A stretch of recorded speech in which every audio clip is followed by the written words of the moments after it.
people, not Vietcong or Chinese or Japanese. You my opposer when I want freedom. You my opposer when I want justice. You my opposer when I want equality. You won't even stand up for me in America for my religious beliefs, and you want me to go somewhere and fight, but you won't even stand up for me here at home.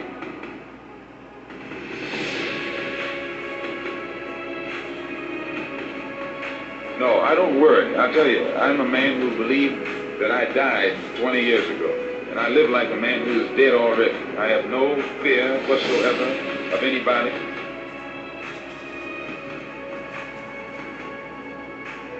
It seems to me that white America must see that no other ethnic group has been a slave on American soil.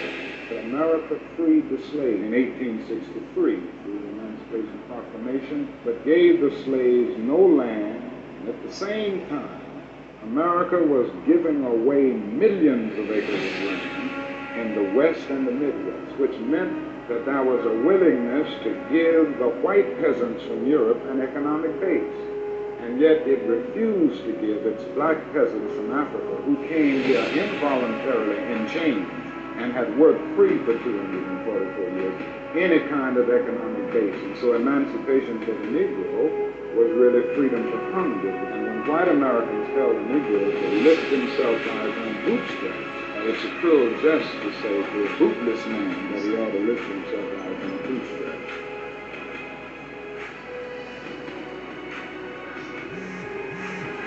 I'm saying that the nation of Islam should evolve into what we call the realities temple of earth.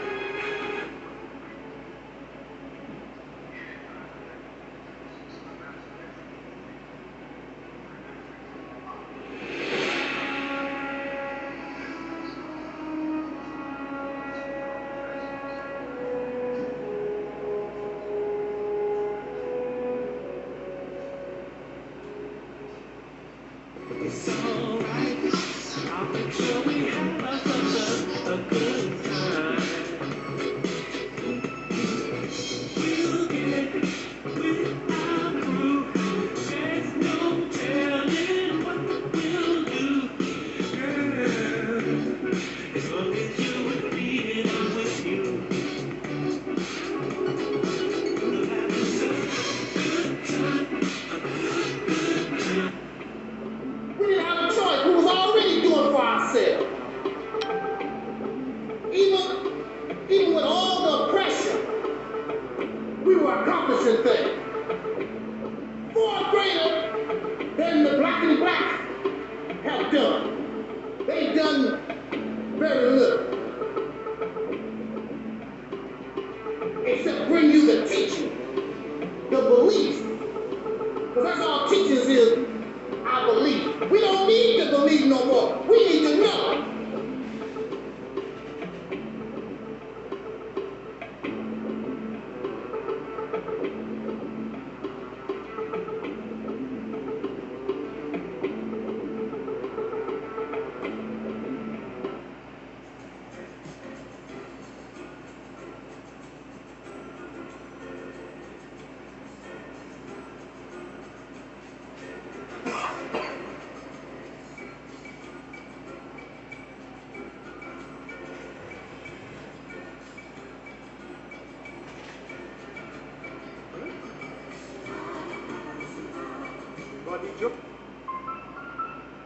So I know supposed to keep it going.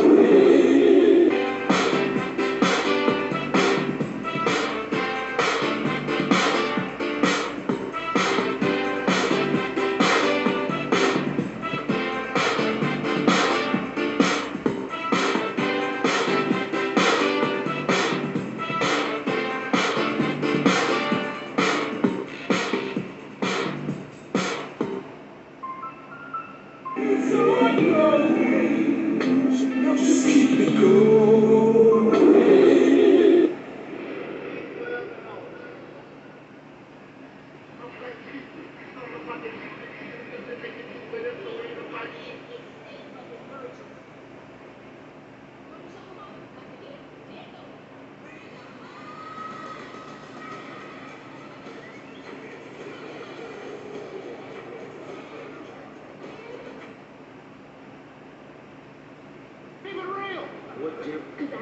get reelected.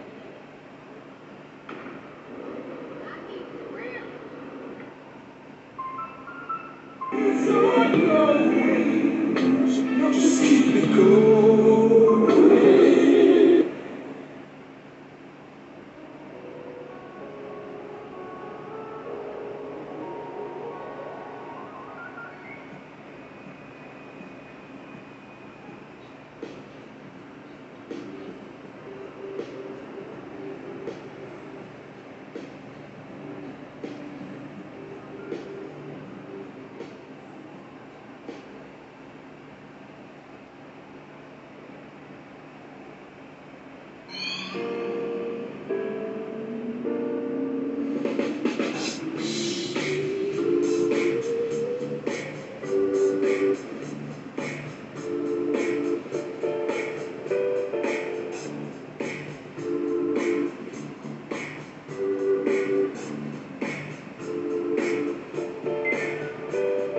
And I am also your soul brother.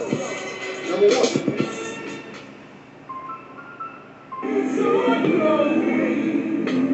Just keep it going.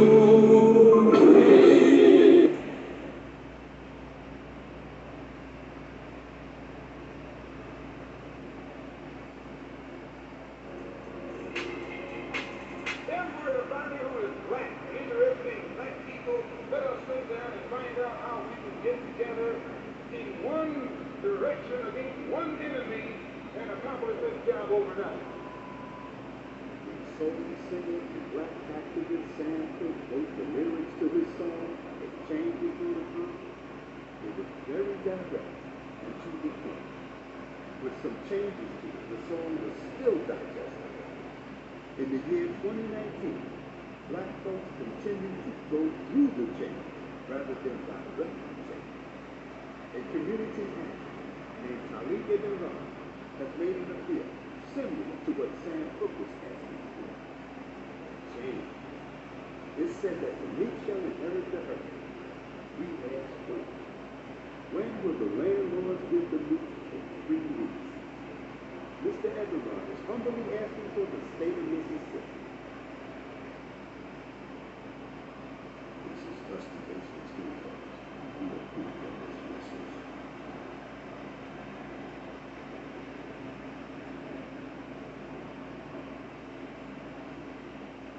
Right. Bro, you a genius. I ain't gonna lie. This is like, bro, you was a genius. I swear. You're gonna go down like Elijah Muhammad or Malcolm X with this. You finna go down in history with this. I swear to God, bro. Well, I'm their child. You know, we're all their children. Yeah, but bro, you know, you your own. You different, bro. I mean, to think of that. I mean, bro, this is genius. Like, I don't just say stuff just to be saying. Like, I swear to God, bro, you are really on something to come up with this. I don't know how you came up with this, but this is. How did you come up with that? The Mississippi Campaign represents everything that you claim that you want. The beginning of an all-black independent nation. The ability to control your own resources. Your politics. The law. Be able to do your own thing for a change. Create an economy. Create and produce goods that Africa or anybody on the planet would want. You think you don't want to do nothing. 3 hours talking about the Mississippi Campaign.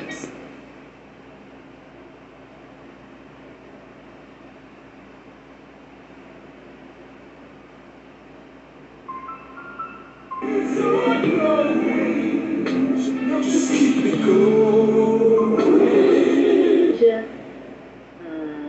Let's see, Tony says, can you send a shout out to my platform, the Realities Temple on Earth Internet Ministry. Our theme this year is After Purge Comes the Heal. So shout out to your platform, Tony. All the best to you guys for continuing to stretch in perspective, to stretch in what is possible, and to continue to bring healing into the space of yourself and others.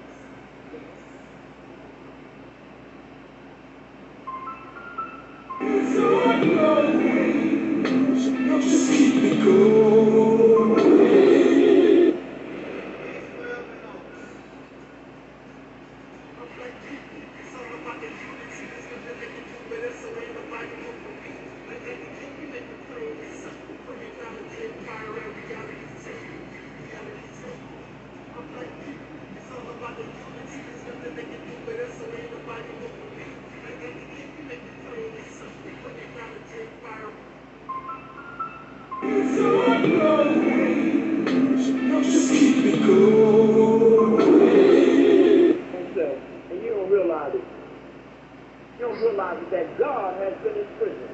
the devil was able to imprison God.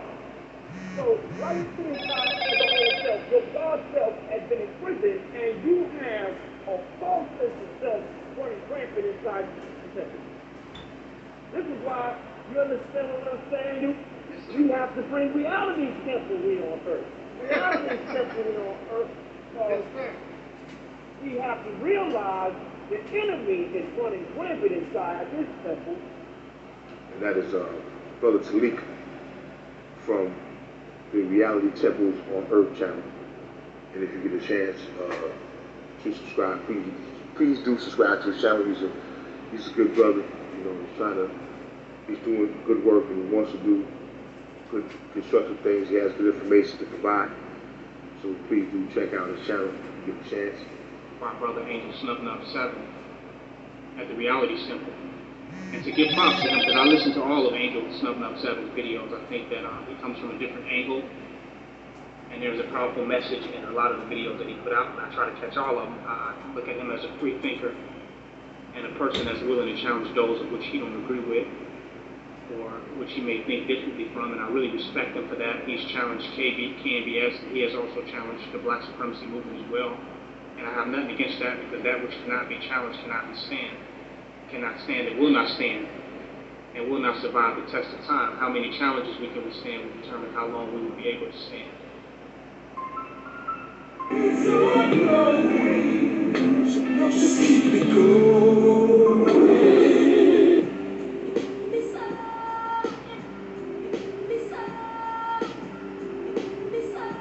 Bro, this is genius. Like, I don't just say stuff just to be saying. Like, I swear to God, bro, you are really on something to come up with this. I don't know how you came up with this, but this is...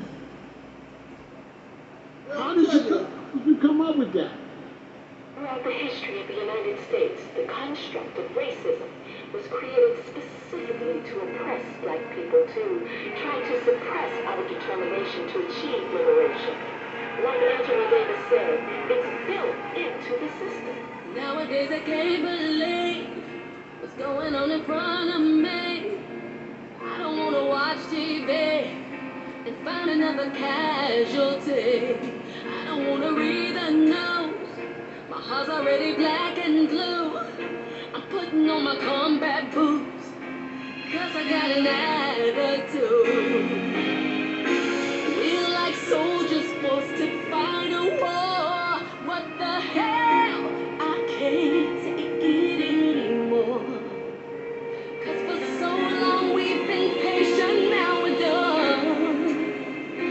Don't you even ask me when did I become such an angry black woman.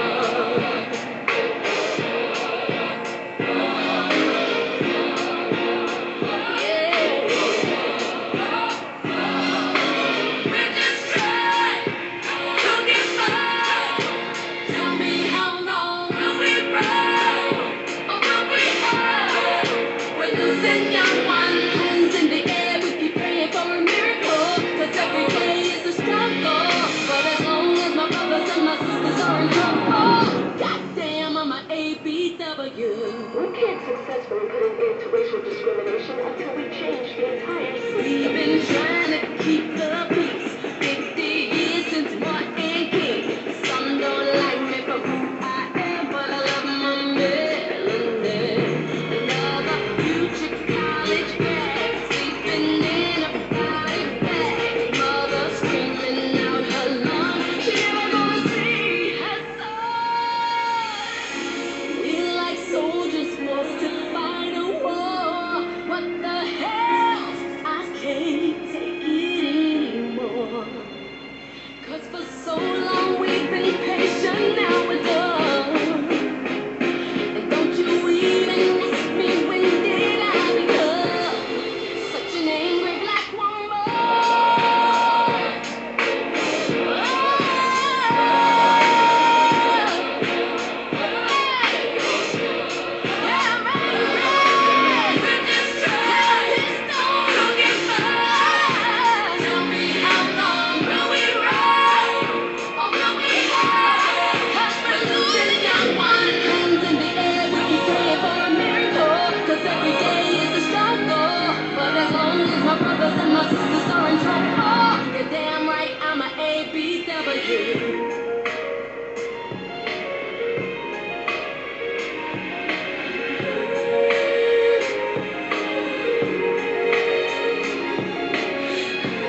Good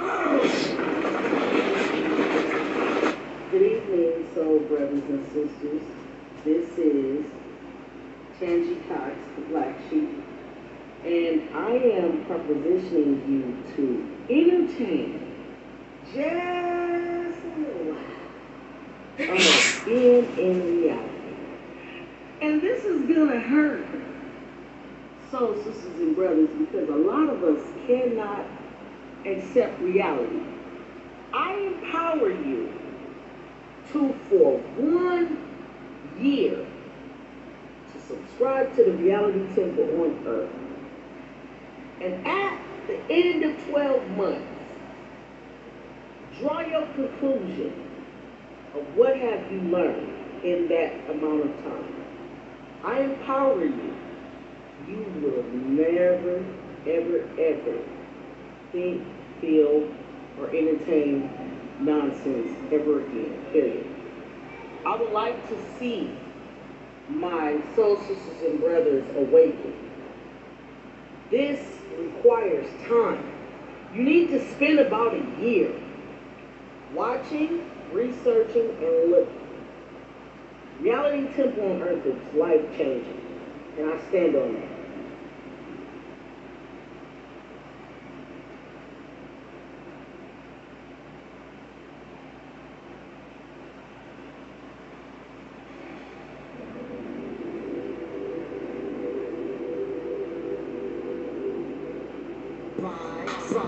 Ride, let's get this party started. Ride, let's get this party started quickly. Let's get this party started quickly. Let's get this party started. Ride, let's get this party started. Ride, let's get this party started quickly. Let's get this party started quickly. Let's get this party started. Ride, let's get this party started. Ride, let's get this party started quickly. Let's get this party started. Ride, let's get this party started. Ride, let's get this party started quickly.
The game begins in 3, 2, 1.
Peace forever and always, and welcome to another spontaneous broadcast of what we call the Realities Temple on Earth Internet Ministry. I am the gatekeeper or the host of this program, known here on social media, wherever you may find me. I am known as the mighty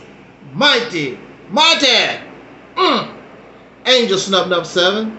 I am your soul brother, number one.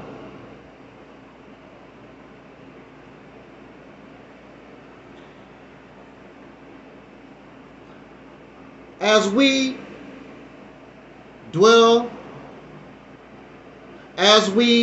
entertain ourselves with this topic, I want you to keep in mind something I was taught in the Nation of Islam from the Honorable Elijah Muhammad. He taught a good name is better than gold.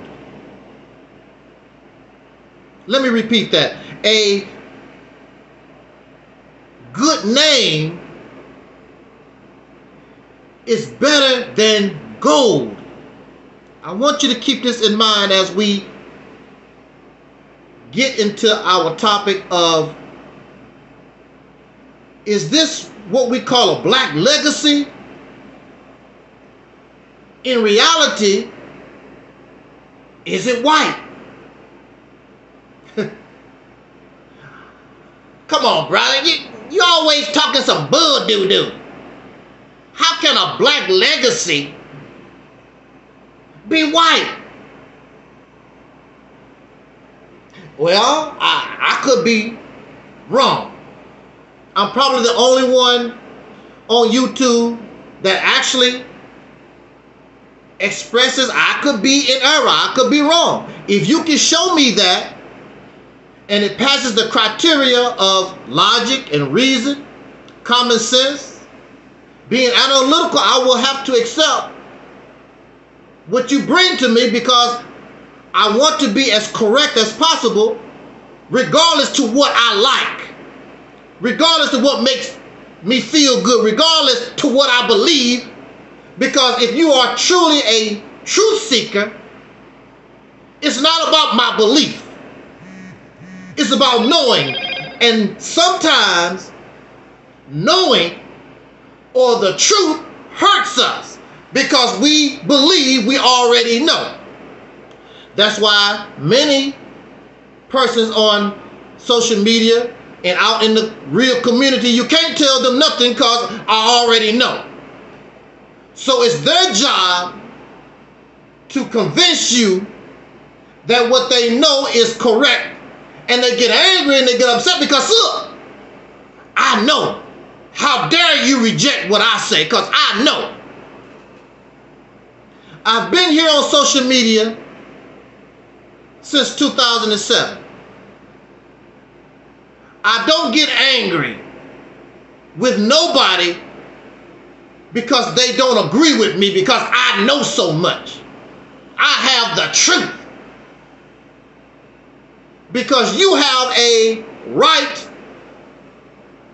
to believe whatever you wish to believe. However, if you tell me that what I'm saying is incorrect, I would defend this, because I'm telling you what I know is better than what you believe.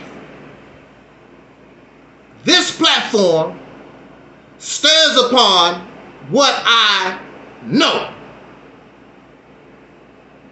not what I believe. I could care less about my belief. I don't want to hear my belief. I want to know. I want facts. I want reality as much as possible. So it's not about what I know. I could care less about what I know. What I believe. I could tell you what I believe. So what? And through the years, I found out what I believe is not true. It hurts. It makes you upset. It makes you frustrated, it makes you feel like a fool.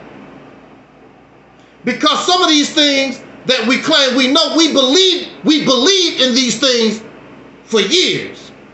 And some of you will die on what you believe, not on what you know. Your belief, you'll take it to the grave, because in reality, you're not a truth seeker. Truth has been hidden from us. Being able to think for ourselves, we have been denied all over the earth, humanity, for thousands of years. So now we are little by little coming into an awakening where we can think for ourselves. I don't need no holy book. I don't need no holy man. I don't need nobody special and divine. Because wherever they got their wisdom from, if it's from the divine, then I'm connected to the divine too. What makes you think you're special and better than me when we all come from the same source? You're not better than me. Don't allow nobody to tell you that they are better than you, more divine, more connected to the God, more connected to the heavens, more connected to the wisdom than you are. We all come from the same source. What makes you think that you better? And then we bow down to them and give them our money. They're so special or whatever. If you cared for me, why are you charging me for your so-called wisdom? Why you want me to put your ugly ass face on my wall? Why you want me to bow down and praise you? These are deceivers. I've never asked nobody to put my ugly ass face on their wall or call me some divine or praise me in some kind of way. I'm just a brother in the struggle. We all come from the same place. And we all claim we want to get out of this hell. And we combine our knowledge. We combine our resources so that we can get up out of hell. How the hell you better than me and you trapped in hell just like I am? But you better, you greater, you smarter. And you gonna go to the grave and rot. And the maggots eat your flesh and you're gonna decompose into nothing, but you better than me.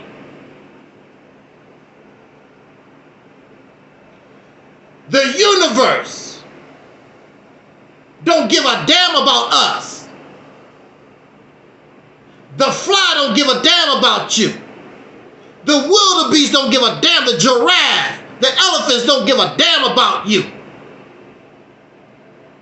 Life comes, life goes. You think you special because thousands of people listen to your ragged ass mouth. How beautiful you are. Beauty fades. Things die. So what? The universe don't give a damn about you. You come and you go.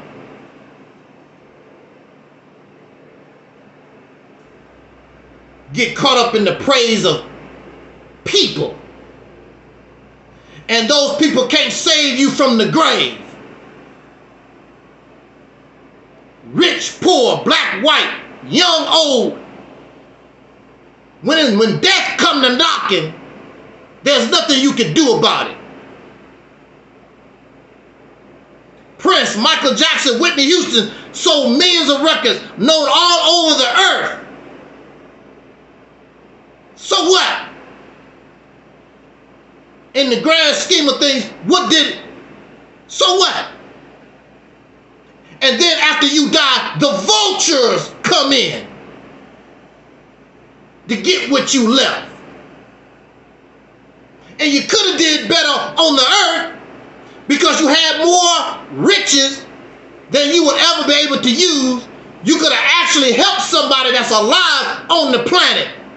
But I got to live. I got to have 400 swimming pools. I got to have 400 cars. I got to have all this, and you die. None of it go with you. But this is the atmosphere. This is the environment that we live in. When you're dead, nobody don't give a damn. It's over. There's no more Prince records. There's no more Whitney Houston records. There's no more Elijah Muhammad lectures. When you're gone, it's over.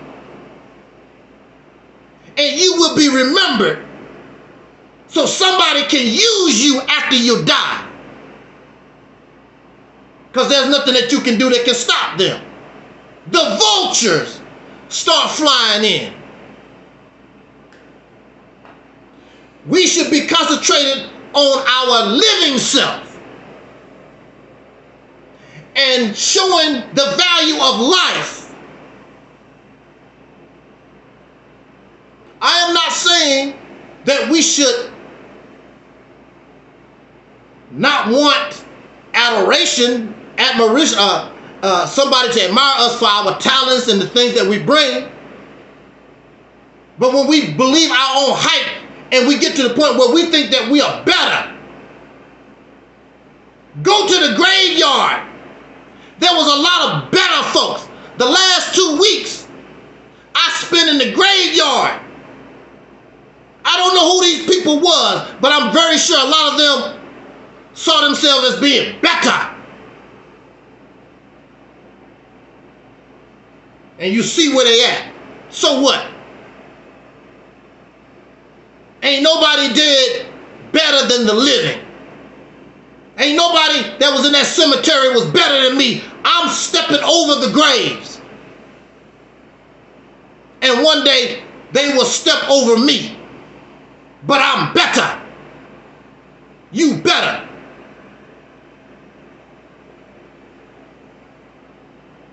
There are those who call people, I know in the Nation of Islam, they like to call people the lost found. Because you're ignorant. See, they are found. You're lost. But they in the same cemetery with you and me.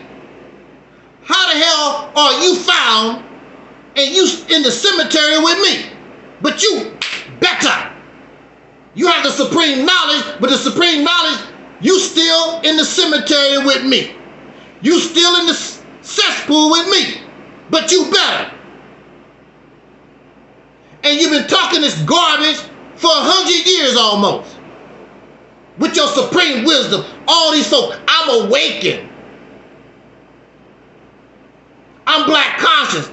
I'm better than the average Negro in the streets. But you still in the cesspool. You still in the streets. You still in the cemetery with them. But you conscious. Conscious only means that you are aware. I'm conscious. Conscious does not mean that you will take action and move upon your awakening. It just means that you're conscious. I'm awake. When the alarm clock goes off, you become conscious of the time.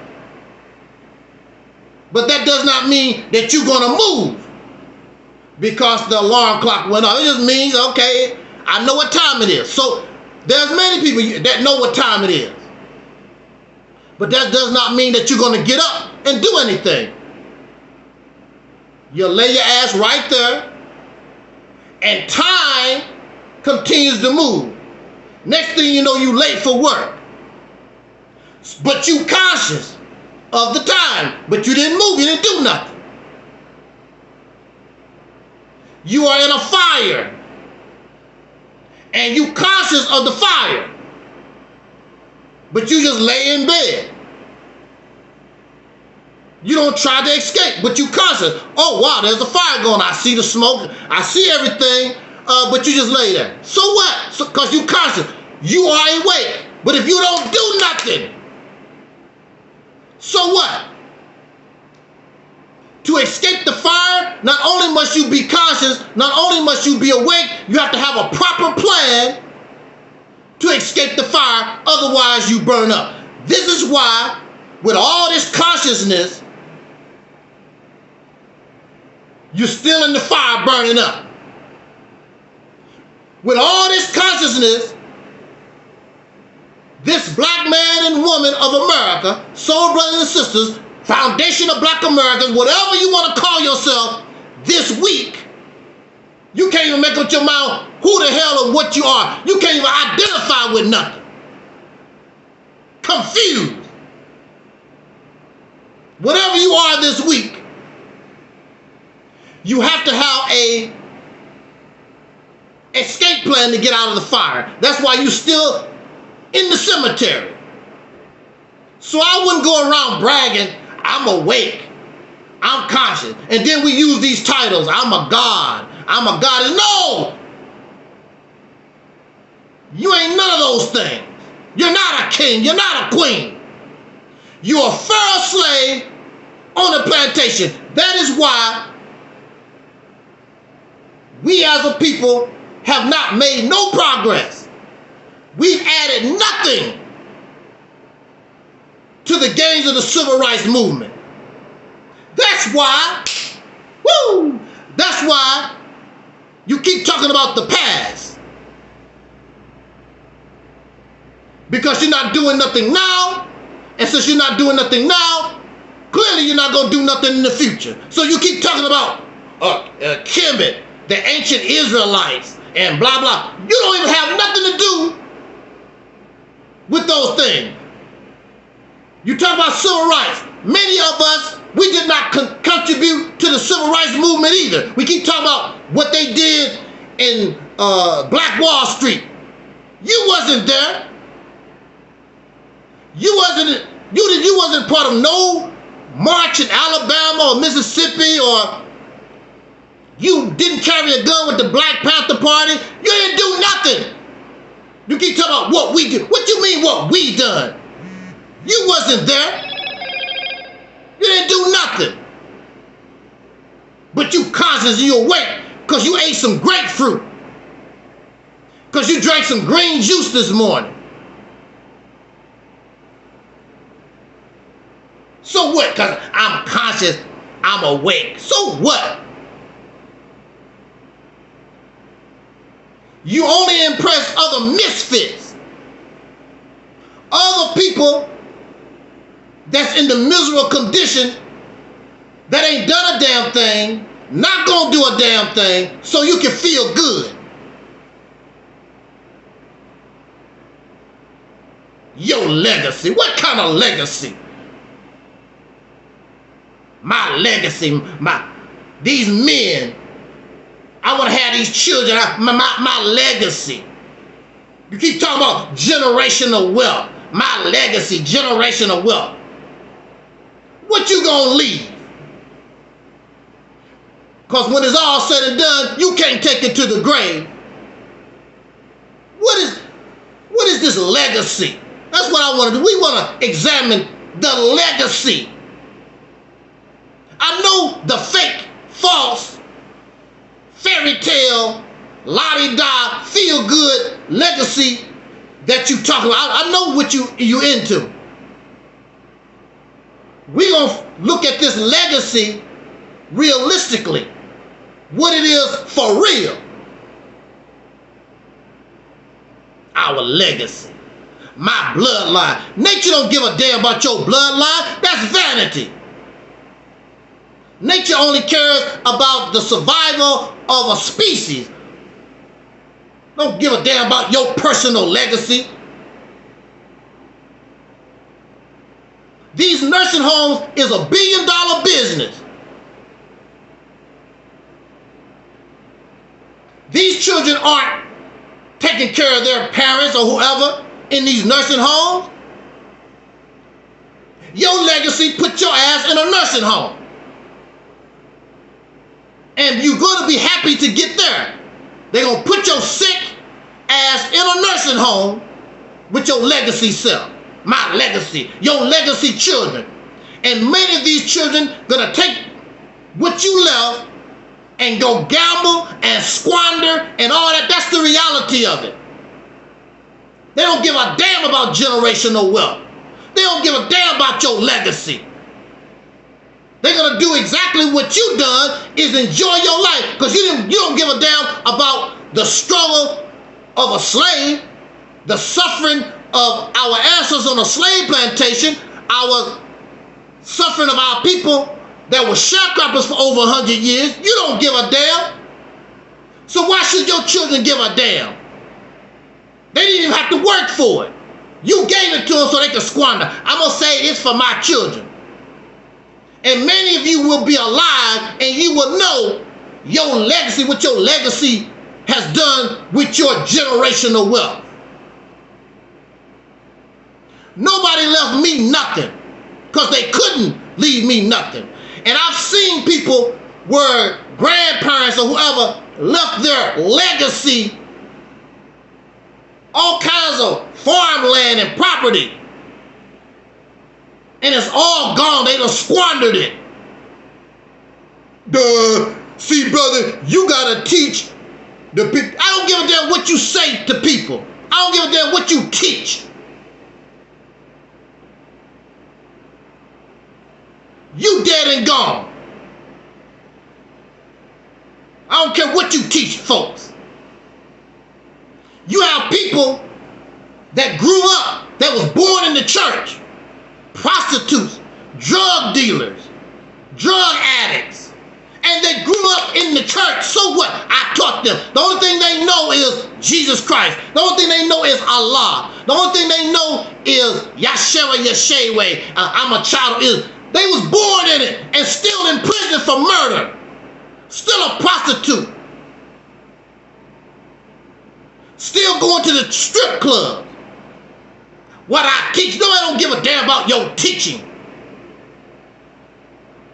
This individual stuff that we do don't mean a damn thing. We have to clean up the environment itself. There's an old African proverb. It takes a village to raise a child. Because the village is the environment. There was a time in the black community where all the people was apparent. Even the drunk in the street, because I know people that was drunk in the street. Hey, son, you know you shouldn't be doing that. So you was outside of your biological parent, but even when you went outside, there was other adults that would check you up. Hey, no, you can't put that down, son. Don't do that, boy. Hey, girl, now you know better. I'm gonna go tell your mama.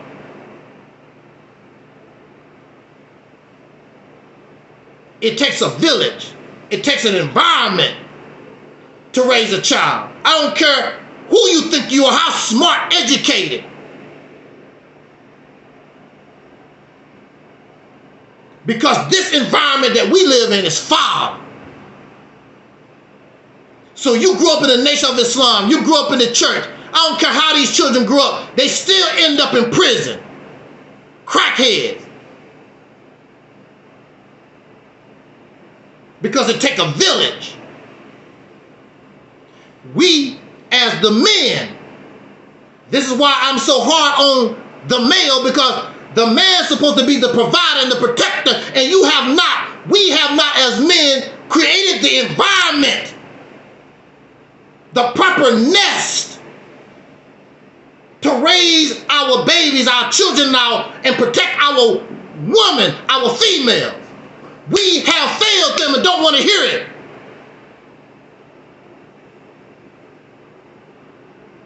You want accolades, you want praise for doing nothing because you got a penis, because you can talk bad. But look at the environment.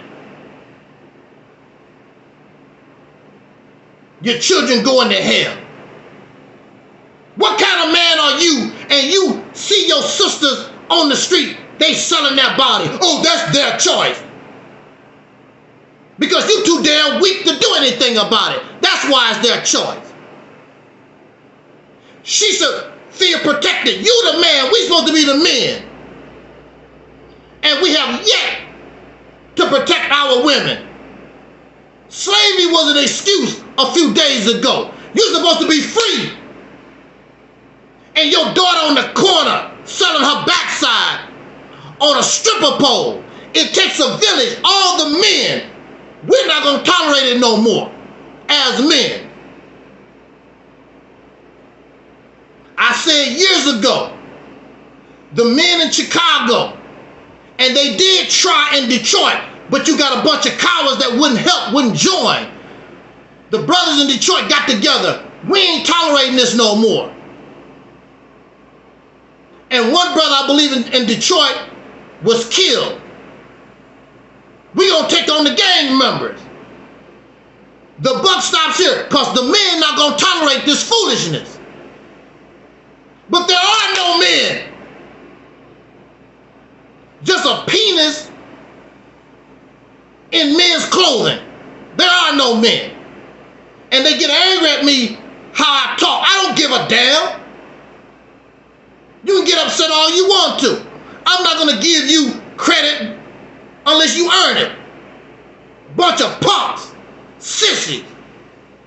You can huff and puff all you want to. And while you huffing and puffing, your grandmother cannot even sit on her porch.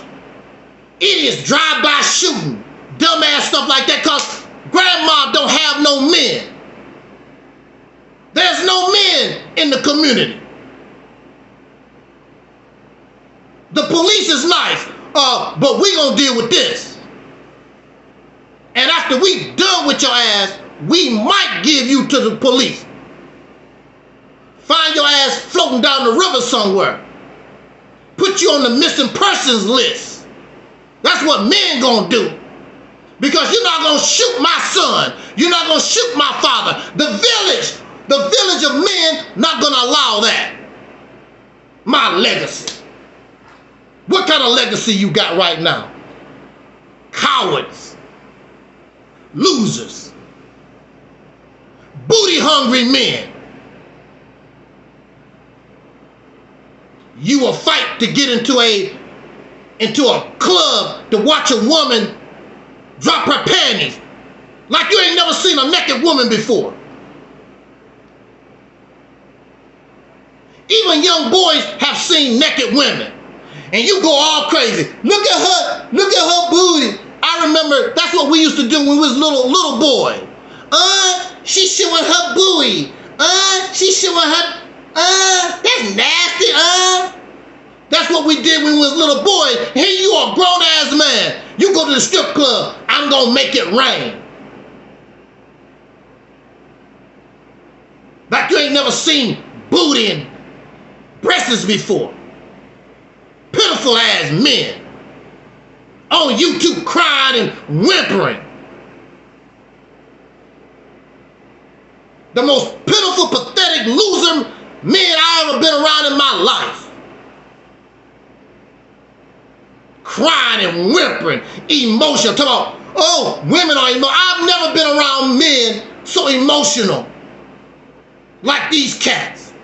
They cry and whimper over anything.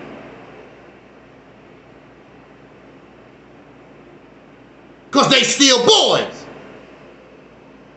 And they never been in an environment of strong men.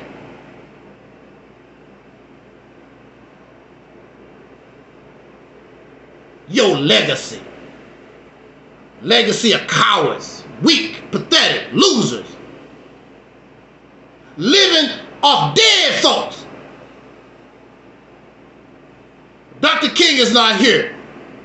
And they talk about it. Dr. King and Malcolm.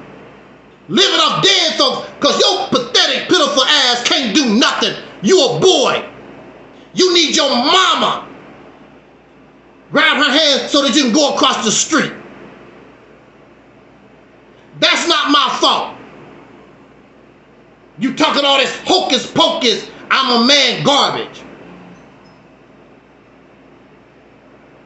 And you sisters you feed the weakness. Because when they come up with excuses not to be a fool, because you understand your nature tell you, and you are attracted to a strong man, but you make excuses for them. A lot of you, because you don't want to see your man hurt. This Caucasian woman in America during the Revolutionary War, you think they didn't want to see, you think they wanted their husbands to die? They wanted their husbands and their sons to be hurt? But that's what men do. These men in America, George Washington, the boy, told England, go to hell. I'm not your damn slave. So mama, come over here. I'm going to put you in check. Come on with it. They didn't have a well-trained army. They didn't have no special uniforms. But I'm not going to let you punk me. I'm not going to let you make me your B word.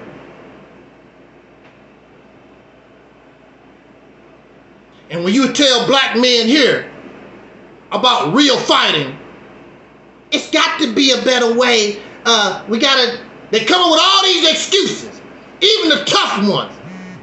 They come up with all these excuses.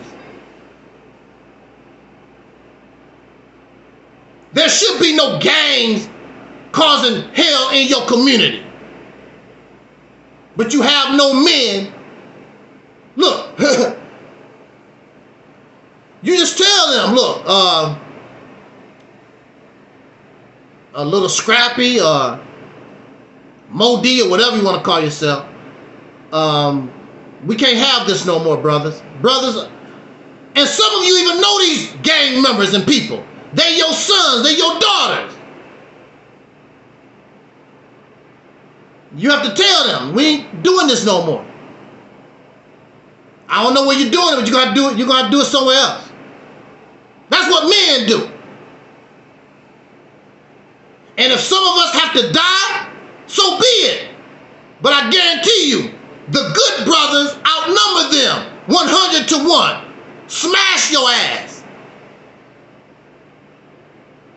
Don't have to worry about them. I'm not calling no police. The men will handle it.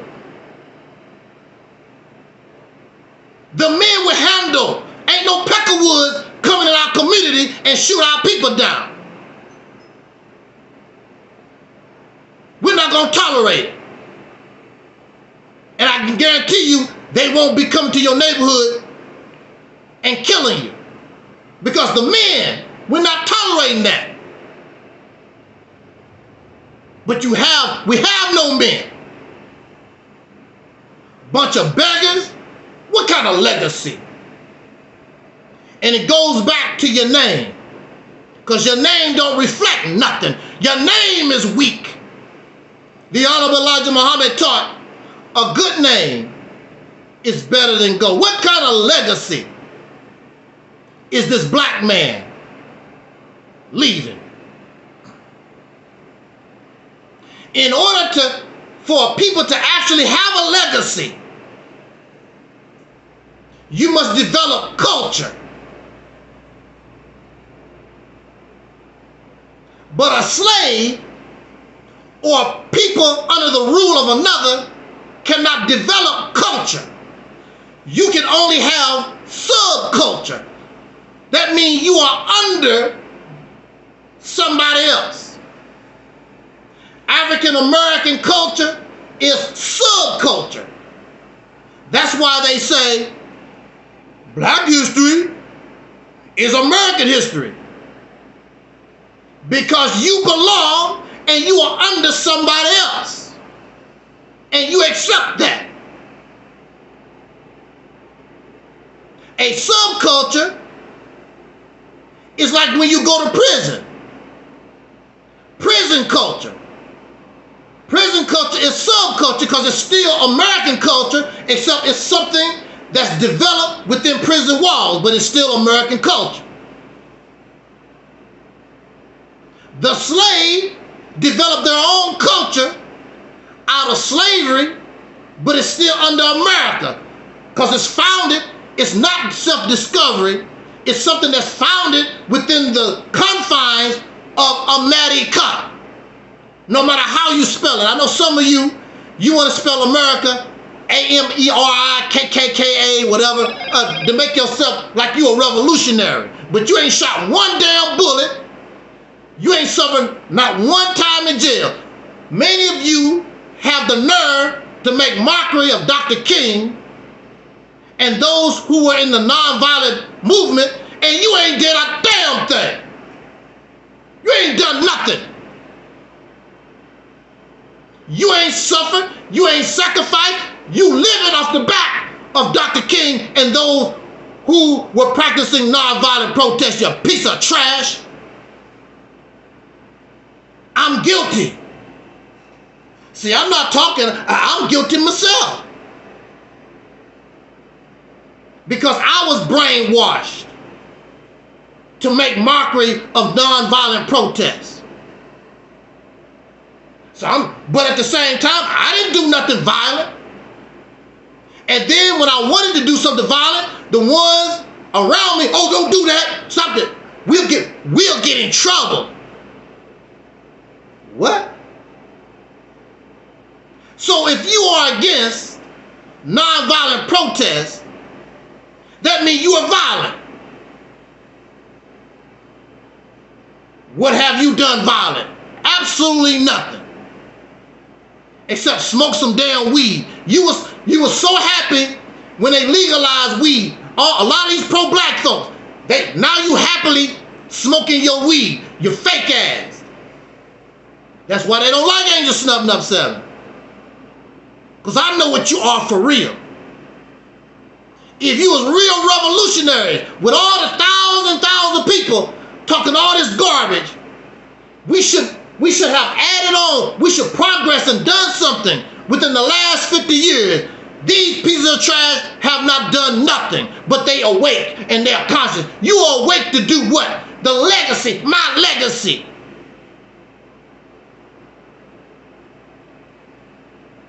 A slave don't have no damn legacy. A slave don't have no culture. Except what their massa allow them to do. A prisoner don't have nothing except what the prison allow them to do.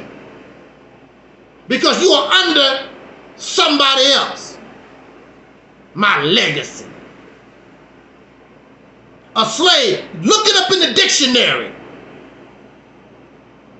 An oppressed person, a confined person, a slave cannot develop culture.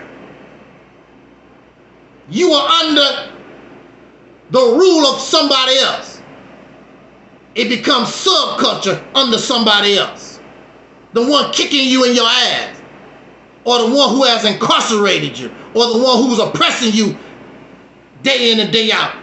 So you develop something to live comfortable with what they give you within the confines of the culture that you were born in, you was raised in, within the confines of another man. Your legacy. What kind of legacy? We're going to talk about this. Like I said, I could be wrong. Join the conversation. Show me how I'm incorrect. All these fairy tale, feel good, la-di-da, I don't want to hear that stuff. Because when you tell me, show me the actions. There are no actions. There's no benefits.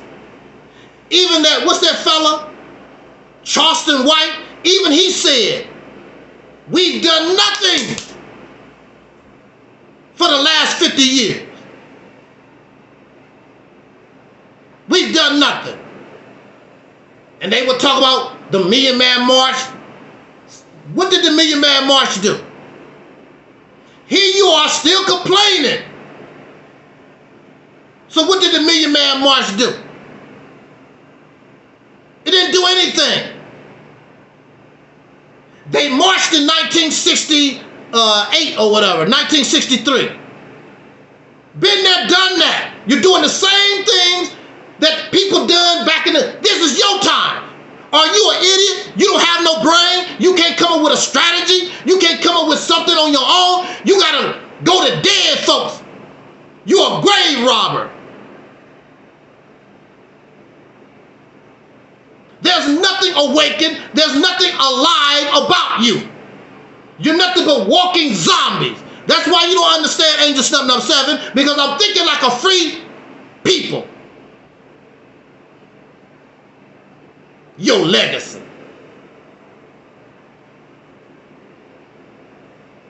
We need generational wealth.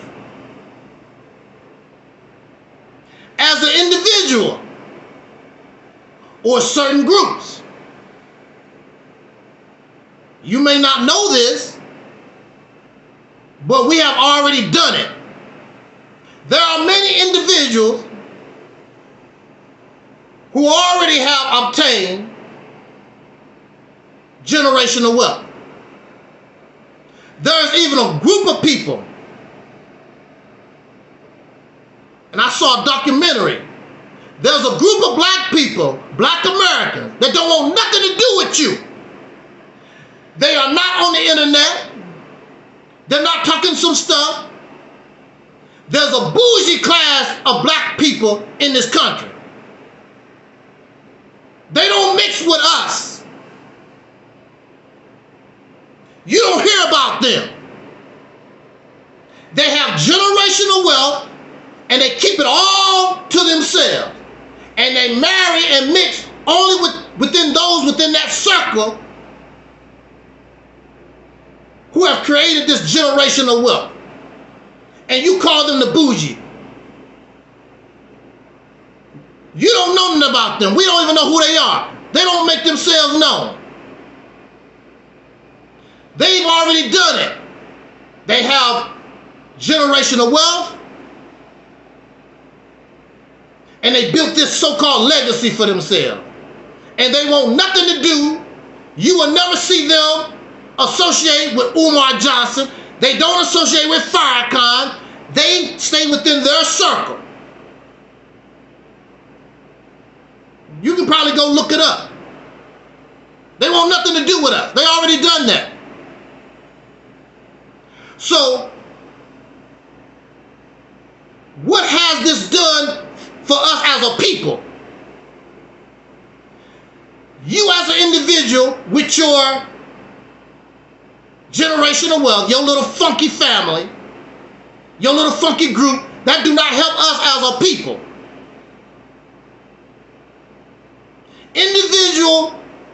Individuals looking out for your bloodline, for your family, which some of them are going to squander your money anyway. There's nothing you can do about it. You're going to be in the grave. I know you had the great intentions, but that's life. I've seen it in my lifetime. I've seen people, their grandparents and great-grandparents left them a certain amount of money and property. Don't have none of it. The children, the people squandered it.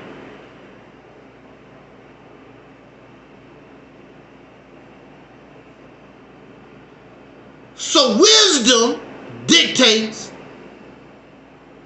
that we as a people, if you are wise, it is important to develop generational wealth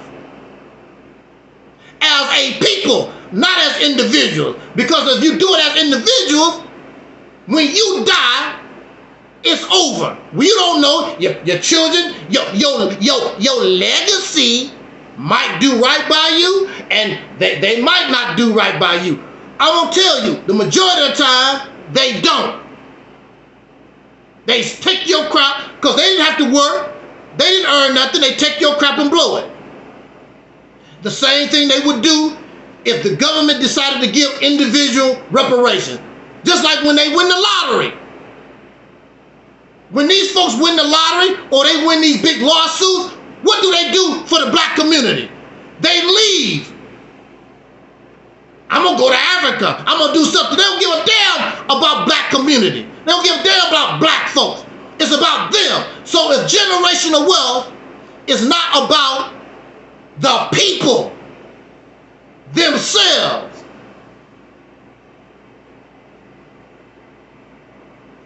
generate and maintain generational wealth, it don't mean nothing. You still gonna be in the hole because you putting it all in the hands of silly individuals or a silly group. You have silly group.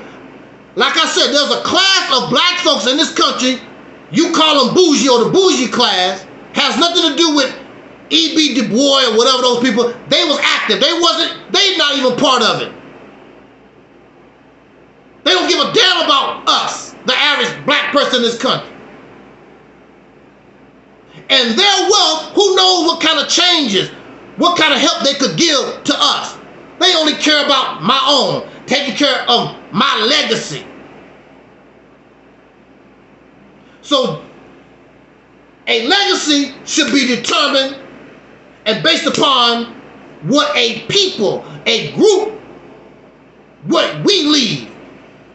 Generational wealth should be formed and maintained by the people themselves.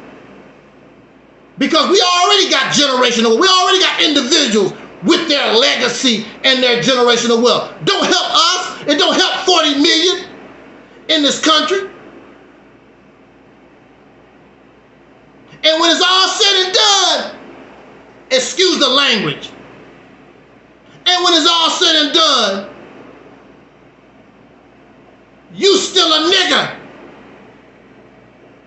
with a legacy. You still a nigger with generational wealth. And people like Oprah Winfrey and Will Smith and whoever these people are, Bob Johnson, they always get their wake-up calls all the time because they run into somebody that tell them who they really are. You a nigger, because as long as the people, I was told, no person can rise above the people they come from. So Oprah is a nigger, LeBron is a nigger, Jada Pinkett Smith is a nigger. You can't rise above. So generational wealth, if only one or two individuals got it, you still a nigger. A rich nigger. A nigger with a legacy. A nigger with generational wealth. You still nothing. That's why the bougie class, that's why they keep their ass hiding in secret. Why don't you come out from hiding? Why don't you show yourself? Because they niggas. And they know it. They know all the money they have. All the generation of what they have. All the stuff that don't mean nothing. You trying to compete with a people that have a what, 400-year head start, who still have advantages that you don't have till this day. You trying to compete with them. You don't have a nuclear power plant. You don't make electricity. You don't have a coal mine. You don't drill for gas and oil. You're trying to compete with these people. You can't compete with them. You far behind.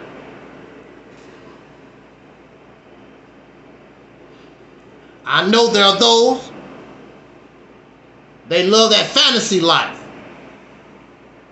You can keep living that. But this is the reality. This is the reality's temple. Do you think that for some reason I feel good saying these things or whatever? No, I don't. But if you don't like it, change it. Because you awake, you conscious, well, change it then. This is the election year. And I even see blackity black folks vote for Kamala Harris, vote for Donald Trump, still looking for the great white hope, still looking for God, looking for the white man to save you, looking for a savior. Somebody save me. But you awaken, you conscious, and you got the supreme wisdom, and you know all this stuff.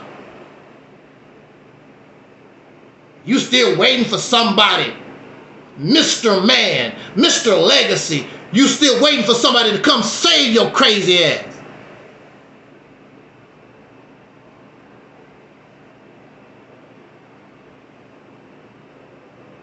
When our ancestors came off the plantation,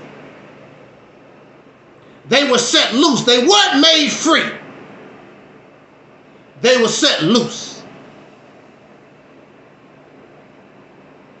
But even so, they didn't have a lot of education in the world. They just tried to survive or whatever. But even though they lacked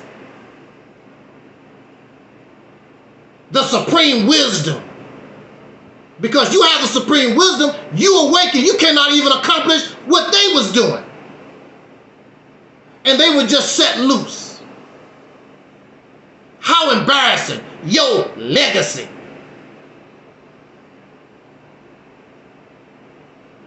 So our ancestors came off the slave plantation. They were set loose, called free. But whenever you become free, there's a process that's going to happen because you're free. Because a lot of the confines that you once had, you no longer have. And there's a lot of things that you couldn't do now that you can do because you're free. So now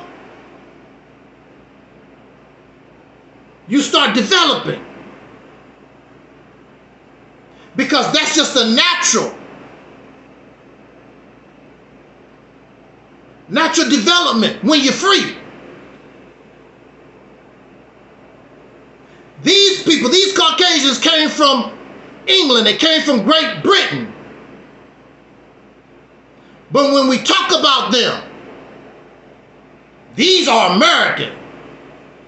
And those are from Britain. But there's a difference. Because when they became free of Britain, they began to develop their own culture and their own way of living life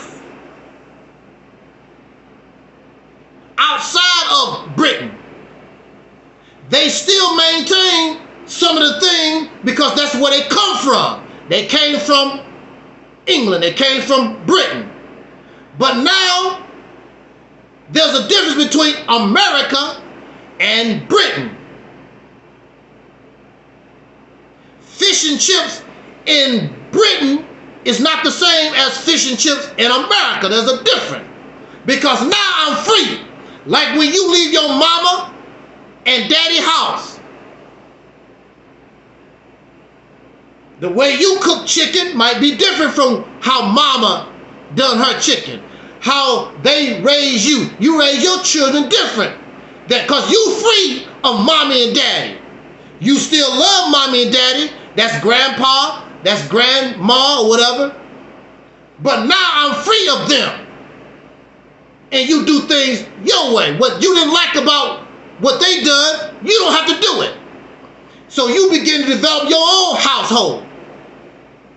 So we as a people started doing the same thing. With the tools that we had, we did the best we could.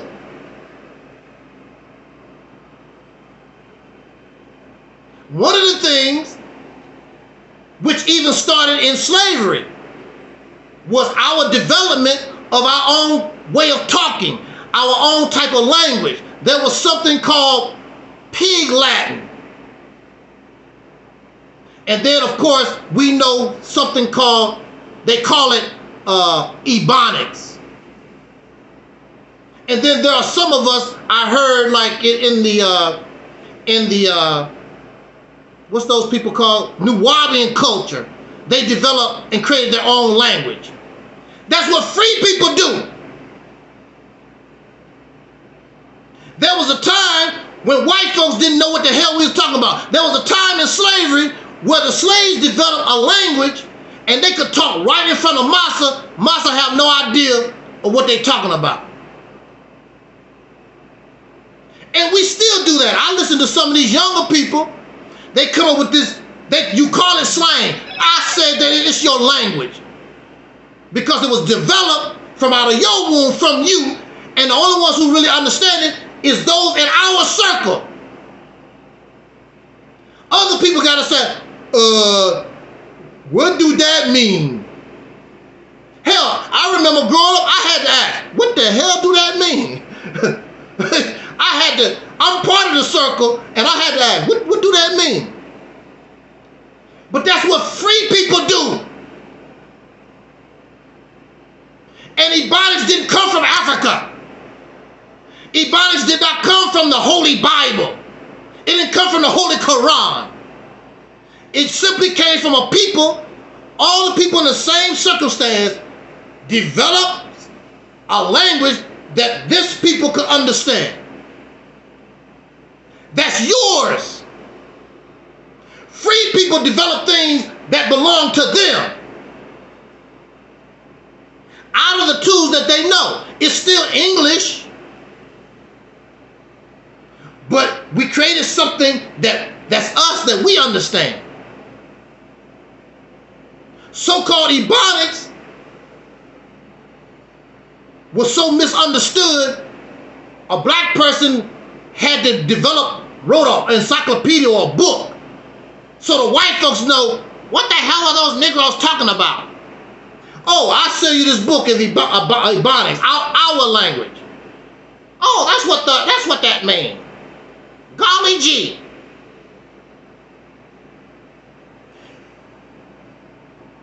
We came up with our own way of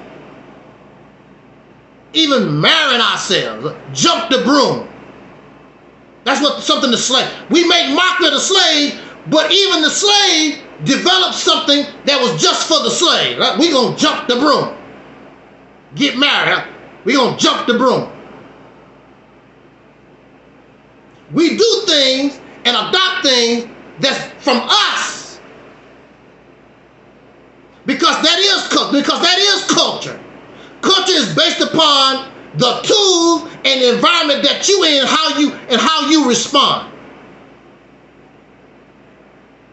Soul music, the black, that's something that was to us. Our pain, our suffering, the blues, gospel music, that was only one that could get, it came from, it was us. And it was developed because of our suffering. Now you have white folks and other people, they do gospel music. But see, our music came from our hurt and our pain. It wasn't entertainment. That's how we dealt with our suffering and our oppression through our song and our dance. Even till this day, we still do it. It comes from us. We make mockery of things that actually come from us. Ghetto names. What's wrong? What's a ghetto name? Some of our people, they create their own names and they define their own names. And you make mockery of it. Donald Muhammad. You have the name of an Arab, some foreigner. And all these names that you got out the Bible that you did not write. And these foreigners. How the hell you have the nerve to make fun of Shaniqua and these names that we come up with? You call them ghetto names. But see, the thing about it is, when you hear those names, you know it came from us. It did not come from Africa. It didn't come from the Bible. It came from us. That's what free people do. Because I'm free. I don't need your damn name.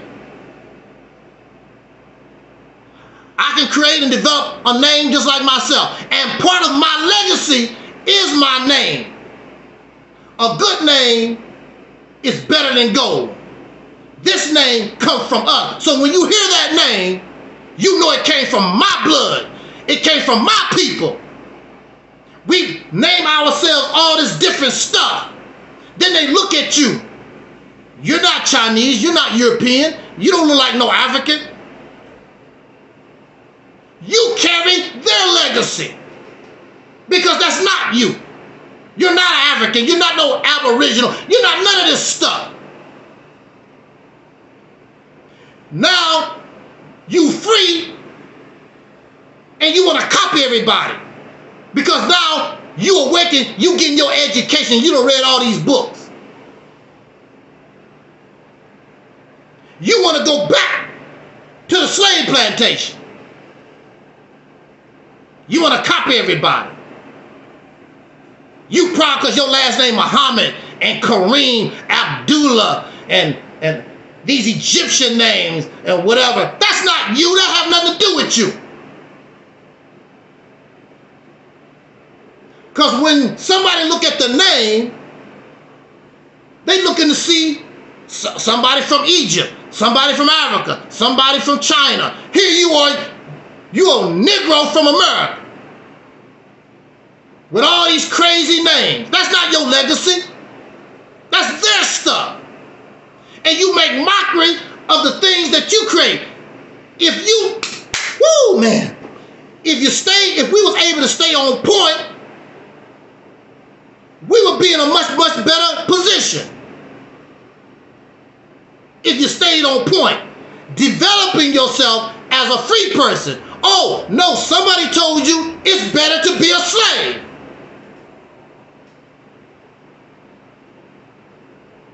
And you gravitate toward that lie that you a Muslim. That's part of, that's you. That's them Arabs. Trace that name. It don't have nothing to do with you. Trace these names from Kemet. Don't have nothing to do with you. You keeping another man alive. That's why I know you're not a man. Because a man is not going to keep another man's legacy alive. That's not yours. It don't have nothing to do with that.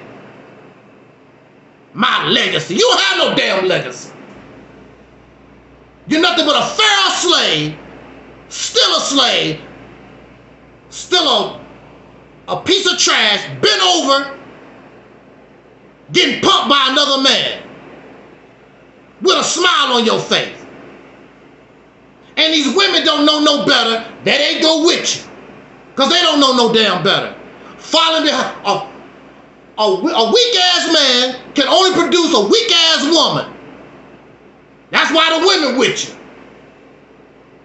Because they weak. The man is weak. And you develop these weak-ass children, no matter what you say, they end up in prison, they end up drug addicts and whatever.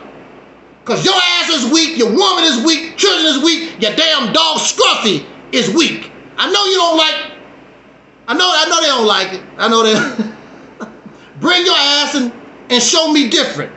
Join the conversation. Join the conversation. Show me different. You're not going to be able to do that. Only thing you're going to do is be able to say some feel-good stuff. You're not going to be able to show me anything. That's why I'm able to talk and I'm confident in what I'm saying because I know you don't have nothing to show. 50 years after the Civil Rights Movement, this generation, we've added nothing to the gains of the Civil Rights Movement. Should be ashamed. And you're going to tell me about your legacy. A good name is better than gold. That was the Honorable Elijah Muhammad taught. Let's break it down simply like this. Now you will agree. We're going to wrap this conversation up.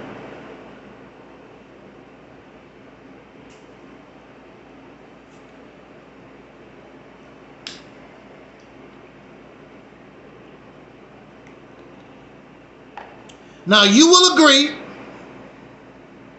which I don't care if you agree or not. It don't make no difference because you're a weak ass man anyway, so who gives a damn? with your mouth all poked out like a little child. Some of these grown-ass men. Man, you wrong. Man, you wrong. You a bad man. You a bad man. I wish I had a pacifier for your ass. I've never been around men so weak, pathetic, losers.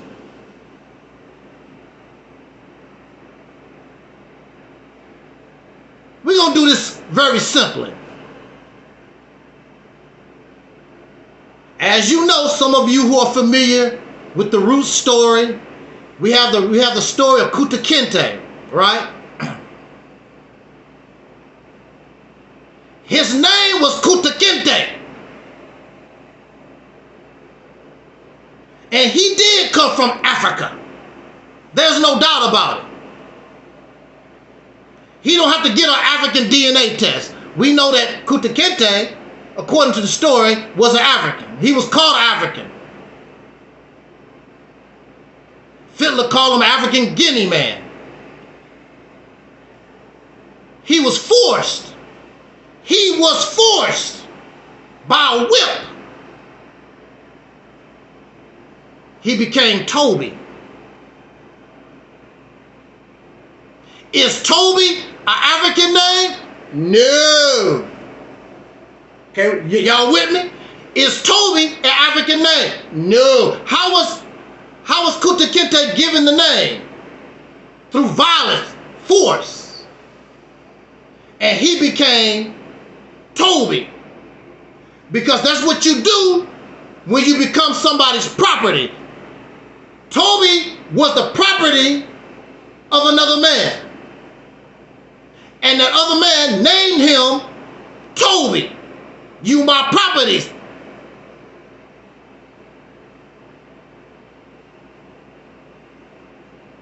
Now y'all know, so many of you will agree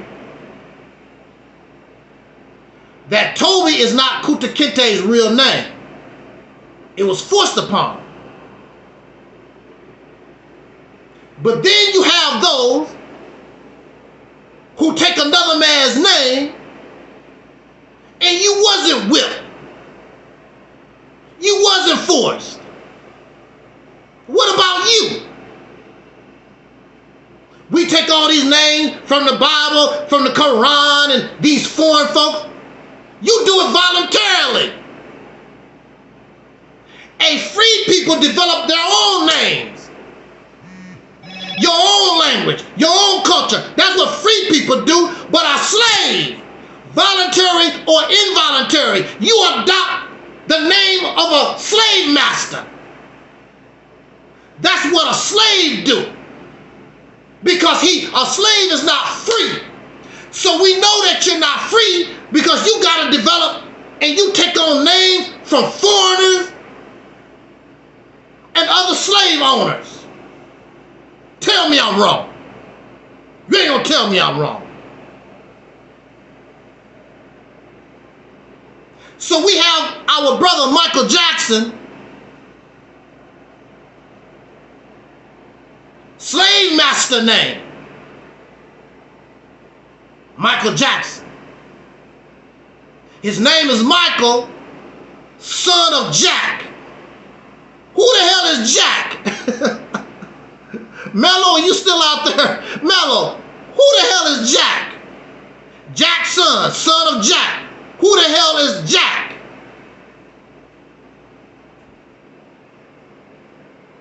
So,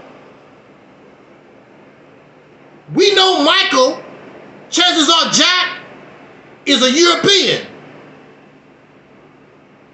So whose legacy, and we know Michael is European, right? Michael, son of Jack. He's not even the son of Joseph. Joe Jackson, he's the son of Jack. Matter of fact, Joseph is the son of Jack. Joseph, son of Jack. Jack, look, whoever Jack is, got around. White folks is Jackson and black folks is Jackson. That's his legacy. Which probably origins in Europe some damn where. But see, if you're a Caucasian person, that's all right because that's where they come from. That's who they are. But here you are, we know that that's not us. And we know that we're not European, but at the same time, we know that we're not these African. We never lived in no Africa. We never lived in Kemet. We didn't do that. So as a free person, then what you do, you got to start all over from scratch.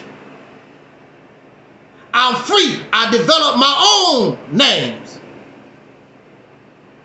I don't need Jackson. I don't need Muhammad. I don't need Solale, Wele, these African, whatever these names that we come up with. That's not you. I'm free. I develop and create my own. What is wrong with you? Don't you have a brain? You talk about God. Aren't you connected to the universe? Aren't you connected to God just like they are? See, but you and I are in a position where now we can not only develop our own culture, our own history, we can protect it as time goes on. So our children don't need no African DNA. They don't need none of that stuff. Because from this point, we protect our history. We don't need Caucasian people to keep up with our history. We don't need no Africans to keep up with us. We do our own thing. So 100, 2,000 years from now, our people, whatever we decide to call ourselves, they will know because we protected this. This is ours. And when you bring it, the world will know, oh, that came from them. When you talk about soul brothers and sisters, woo! When you talk about soul brothers and sisters, there's only one people that has that identity. When you say soul brothers and sisters, you don't see an African. When you say soul brothers and sisters, you don't see nobody from China or even from the islands. It's us. What's wrong with you embracing yourself, your own creativity, your own uniqueness? What's wrong with that? I'm not a foundational black American because I'm more than black skin and I'm more than an American. And I don't want to be associated with slavery. I'm free. I don't want to found nothing in America.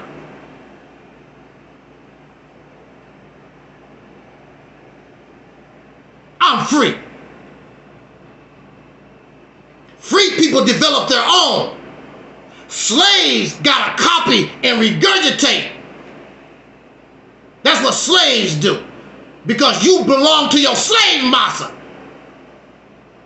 Then you have the nerve to tell your slave master what an American is, what a Muslim is, what a Christian is. And the master taught you all that stuff. Our free people grow and develop on self-discovery. See, we don't need God unless we personally discover God. The reason why you have to adopt other people's God because God don't exist is a damn lie. If God existed, God would come to us just like God came to the Europeans, God came to the Arabs, God came to the Africans, and the Chinese, whoever. You have to adopt their gods. God should come to us. But God don't come to us because God don't exist. Where was God 300 years on the slave plantation? Where was God during Jim Crow? Where is God now? Where was God when that sister was having problems with that pink woman and the pink woman shot her through the door? Where was God at?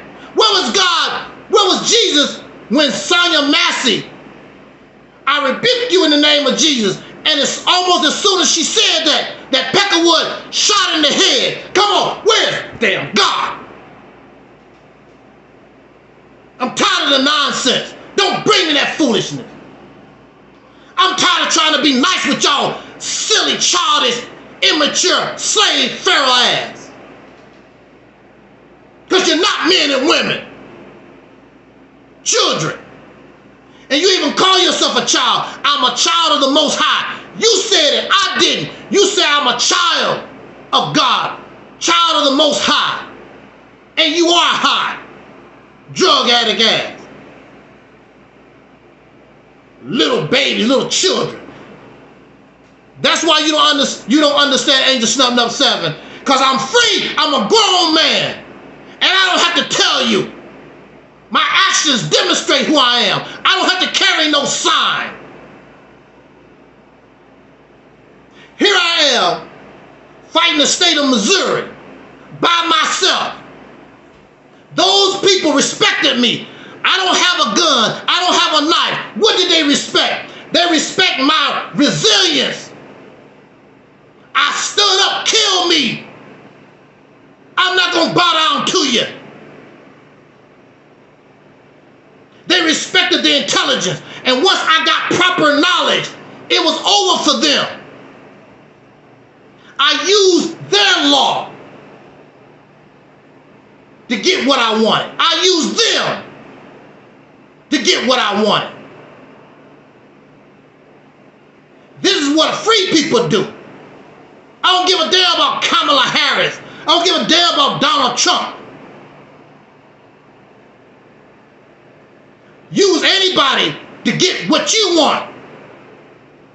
Just like they use us for the last 400, almost 500 years. They use us to get what they want. It's stupid. Umar Johnson talk about he don't want no money from them. They get our money every damn day. But you don't want no money from them. That's stupid as hell. I will take their money. That's dumb. They take your money every day. You pay for the internet. You pay, because we don't have an internet company. We don't have a gas company. You giving them your money every day, but you don't take no money from them. Are you crazy as hell? That's stupid. And you wonder why you don't have a school. Well, first of all, there's mismanagement. Don't know what the hell you're doing.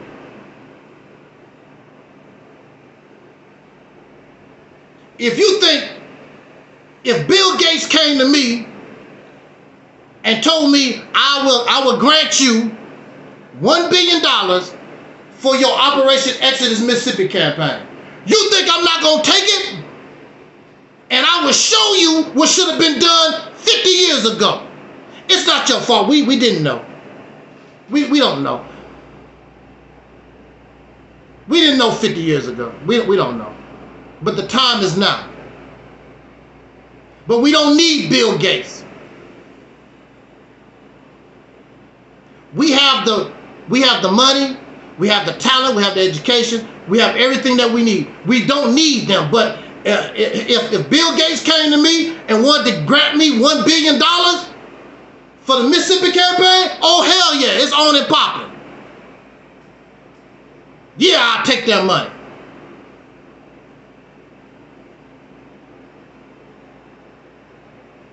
And you talk about legacy and generational wealth, the only plan, the only vision that I ever seen that will give us what we really need is this plan, this proposal, this vision that we call Operation Exodus Mississippi campaign. Nothing else come close. You want a challenge? You want to debate the issue? Bring your happy ass on right now. We are simulcasting right now. This is Reality's Temple on Earth Internet Ministry YouTube channel. We are simulcasting on Angel Snubbing Up 7 YouTube channel, and also our Reality's Temple on Earth Internet Ministry Facebook and all the affiliates, including some of you might be familiar with our Black Power Center with over 12,000 followers there. Our Black Power Information Center Facebook page. Some of these pages belong to me and you don't even know. You don't even know. And actually, I'm starting to get more views on Facebook than on YouTube. But it don't make no difference. Views don't mean nothing if you're not, only thing you're going to do is view and you don't take action upon what you hear. But you are awake and you're conscious in the fire, but you're not going to get up out of the fire. So it don't mean nothing.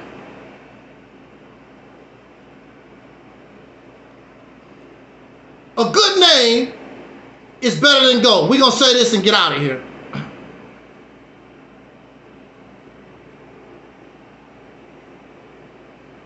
If you name something orange, you don't expect to see black or yellow or red.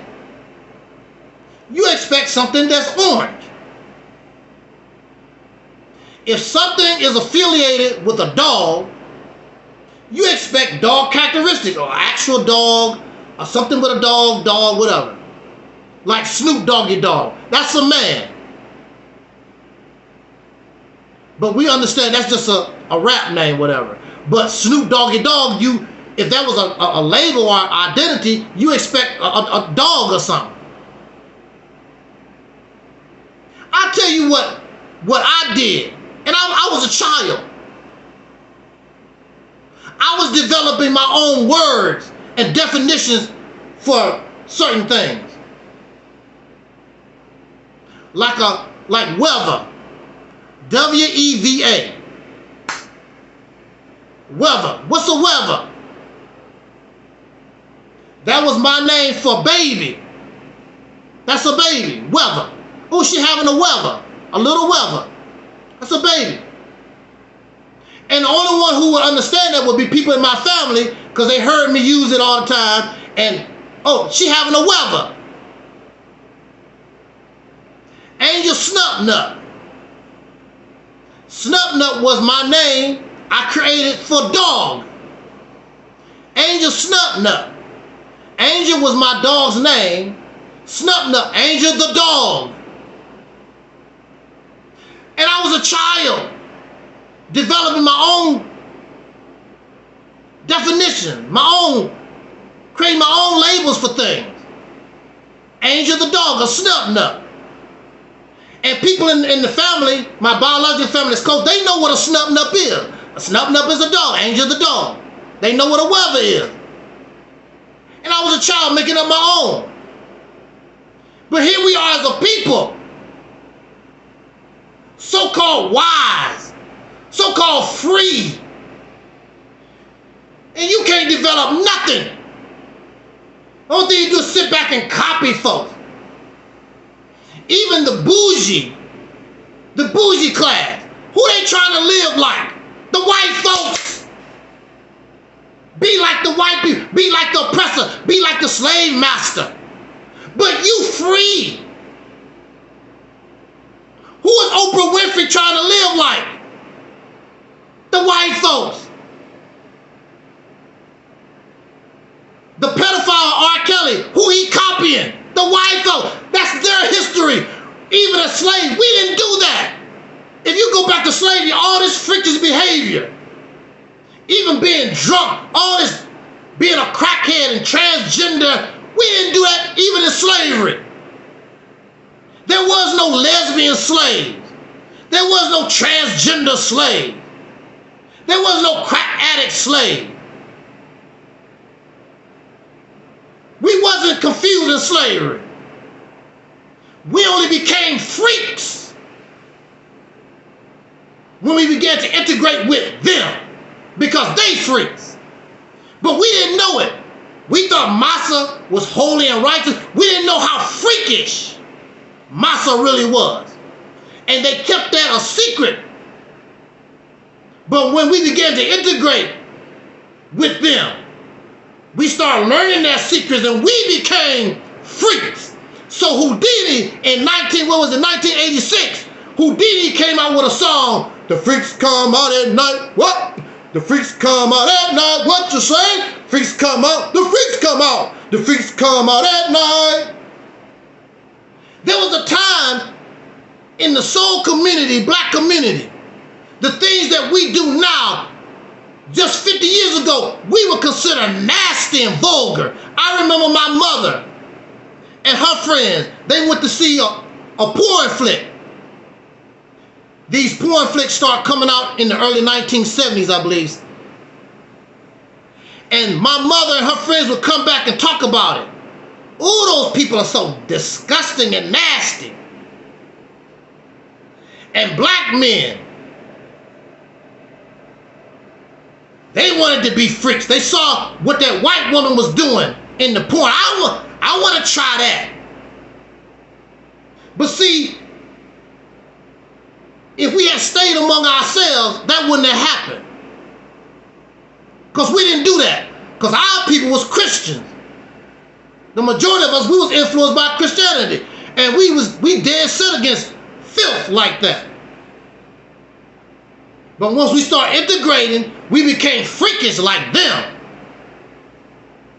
And now there's no shame. We just as freakish, gender confused, nasty. Just like they are. Woo! And we crazy. We adopt their religion and the things that these people do or whatever. We just as crazy and wacky and freakish just like them. Because we came off the plantation being free, but somewhere in the mix we went right back to the slave plantation voluntarily. Not like Kunta Kinte, because if Kunta Kinte got the chance to be free, he would have went right back to Africa, went back to his African ways. You came off the plantation and you became a freak. Some of y'all can't talk without profanity because you're filthy and you're vulgar and you're nasty, just like these people. They taught you that. They're your example. So when you talk about my legacy, when you talk about generational wealth, you want to be like them. That's the only reason why you want it, because you want to be like your massa. But if you really was free, you be concentrating on, I want a different way of life. Because that way of life has demeaned me as a human being. That way of life has stalled me as a human being, my own development. Look how these suckers, look how they handle problems. They handle their problem with violence. What is it now? 40,000 Palestinians dead? For what? It has nothing to do with me being pro-Palestinian or nothing. I'm wondering why do 40,000 people need to be killed? Because these silly ass people, they a bunch of freaks and they childish and you following behind them. And that's why when some of you get angry, you do the same thing. I want Angel Snuffing Up 7 dead. Of course, as you know, I was threatened by a religious fanatic, and this is my last month on earth, y'all. So it's good that I come out here and talk to us, because according to this religious fanatic, the month of August, I'm dead. Now, mind you, I don't give a damn. That don't scare me. They threatened my life for 10 years, locked up in the state of Missouri. So what? And then, 2-3 years ago, this big fat chick, Aaliyah Porkchop Muhammad, said, I'm gonna be dead. But the thing about it, I don't care. I was diagnosed with cancer in 2020. I should be dead. But see, I don't give a damn. What was it? I believe it was Dr. King. I've heard this saying. It's a saying. It's not how long you live, but how well you live your life. So I don't give a damn. As long as I know how I have lived to the best of my ability, and to bring what I have learned, my experience in this life as an older person, bring a message so maybe I can help somebody younger so they can go beyond, I'm awake, I'm black conscious. No, you need to live. You need to understand what it means to be free. Because being awake in a fire, being conscious in a fire, does not mean nothing unless you get your ass up out of bed and escape the fire. You're still in the burning house that Dr. King talked about. And these people talk about, see, Dr. King said he led his people to a burning house. Yeah. And your ass still in it, Mr. Awakened, Mr. Black, Mr. and Mrs. Black Conscious. You're still in the damn house. So what's your problem? Because you're not free. You're not acting like a free people. You don't have a free mind. You can't move, you can't progress because you're depending on somebody else, on a new slave master to help you. Some foreigner, their gods, Kamala Harris, Donald Trump, whoever, you looking for a slave master. Please, sir, somebody help us, sir. Because you're a child. And you're a freak. If I said something about a penis or a vagina, the people's eyes are light up. What are you going? Because you're a damn freak.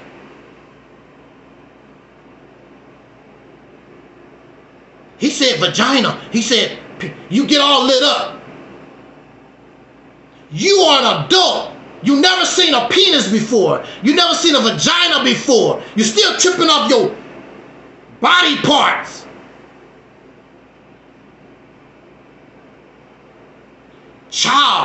Children. There is primitive people. The women walk around butt naked all day long. I don't see none of the men. Woo! Hey man, look at them breasts. Look at that booty. Woo! These are primitive people. And the women walk around naked, men walk around and butt naked. They ain't tripping off of it. But here you are, and here I gotta have sex 40 times a day. Those are primitive people. They ain't tripping off stuff like that. You know what they tripping off? Survival. See, you a comfortable ass slave and don't have nothing else better to do. That's why you get tripped on foolishness like these children. When you a child and mommy and daddy pay all the damn bills, you get caught up in foolishness. Because you know the white man got your back with your awakened conscious ass. That's why you don't need Angel Snub Nub 7. Because you know the white man got your back. Oh, I don't need your help, Snub Nub. I don't need to unite with nobody. Because you know Massa, you know the white folks got your back. You comfortable in the cemetery. You comfortable in the cesspool with your awakened, black conscious, Pan-African, black Muslim, whatever the hell you want to call your dumb ass. A good name is better than gold. So you don't expect to see red, black, or yellow if something is called orange.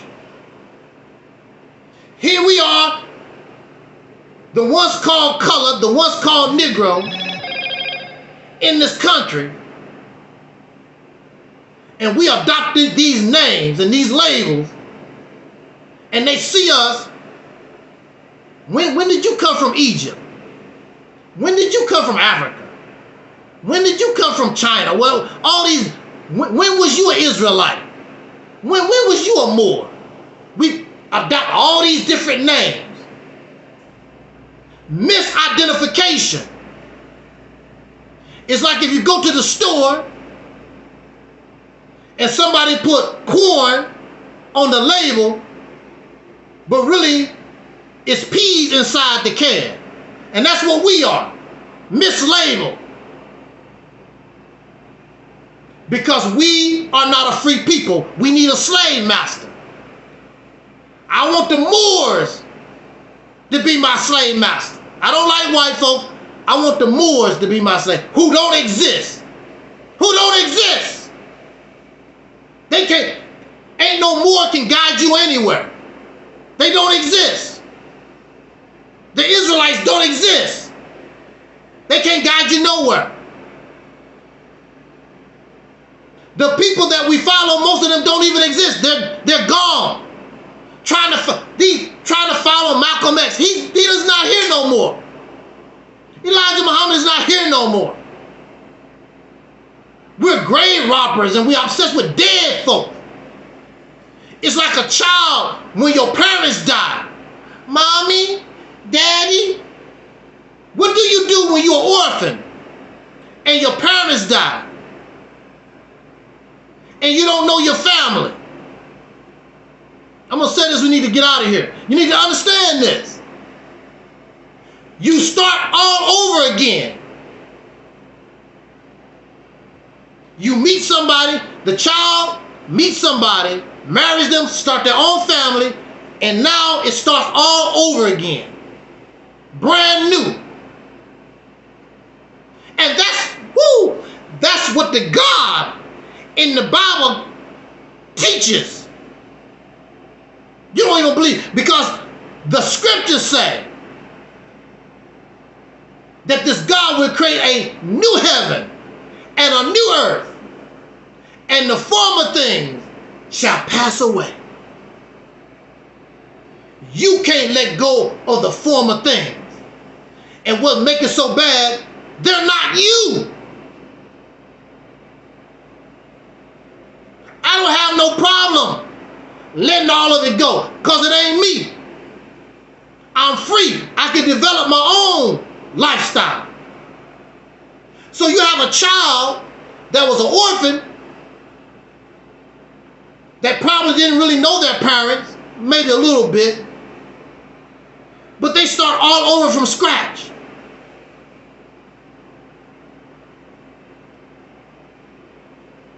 And see, you and I are in a beautiful place,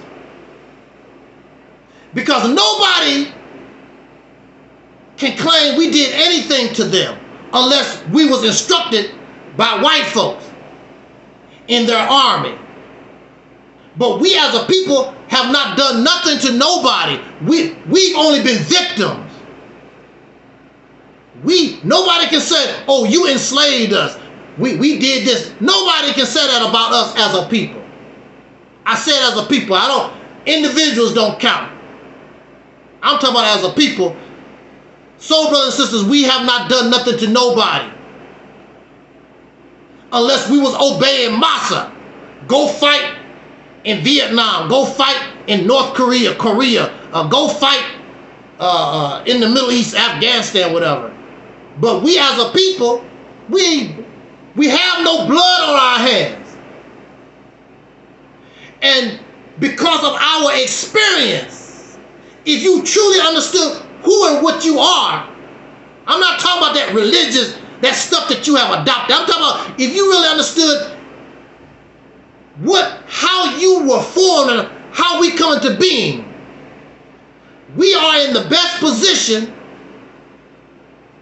to not be better, not to be superior, but we're in the best position to show humanity itself how to develop, how to create the heaven or earth that the God talks about in the Bible and Quran. That's what you was developed for. You can do that. And because of our 400-year visit in hell, we've earned that right. and we have qualified to lead humanity to a better place. If you really knew and understood who you are. It has nothing to do with some foreigner's religious books. It's understanding yourself and truly becoming awakened. Truly understanding, coming to the conscience. Truly becoming a free man and a free woman.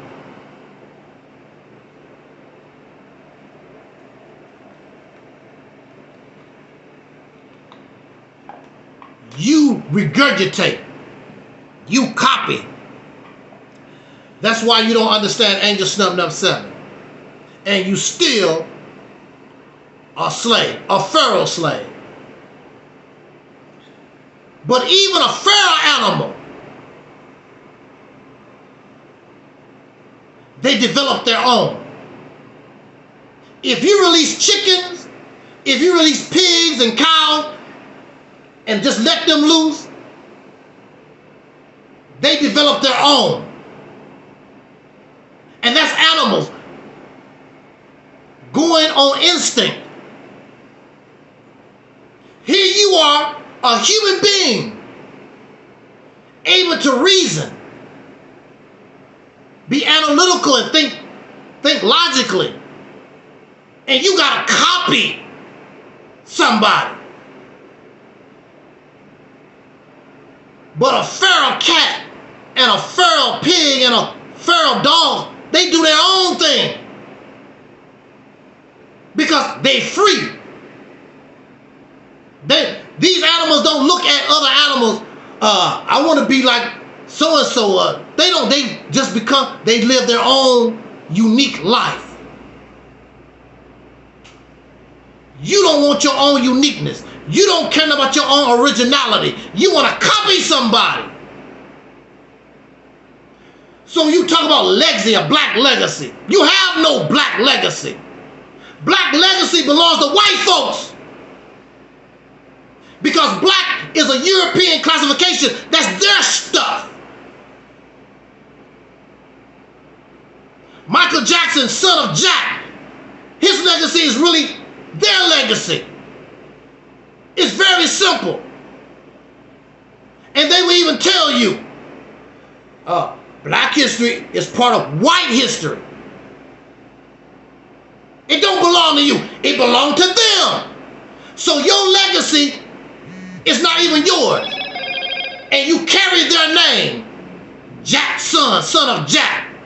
John's son of John. Whoever the hell these people are. Or maybe you Muhammad. Your legacy is part of them. You give nothing to yourself. You give nothing to yourself. You view yourself as an inferior. Everybody better than you. But you are God. You are God, but you bow down to Arabs or Africans or people from the islands or Chinese or the European. You bow down to everybody.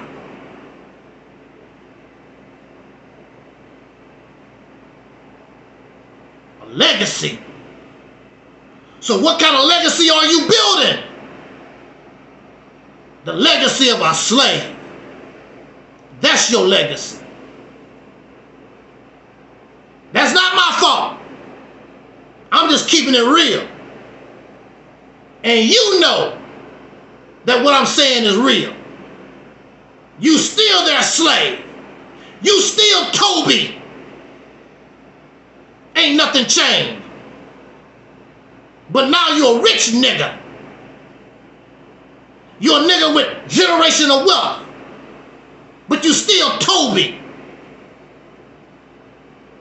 Or maybe you Muhammad.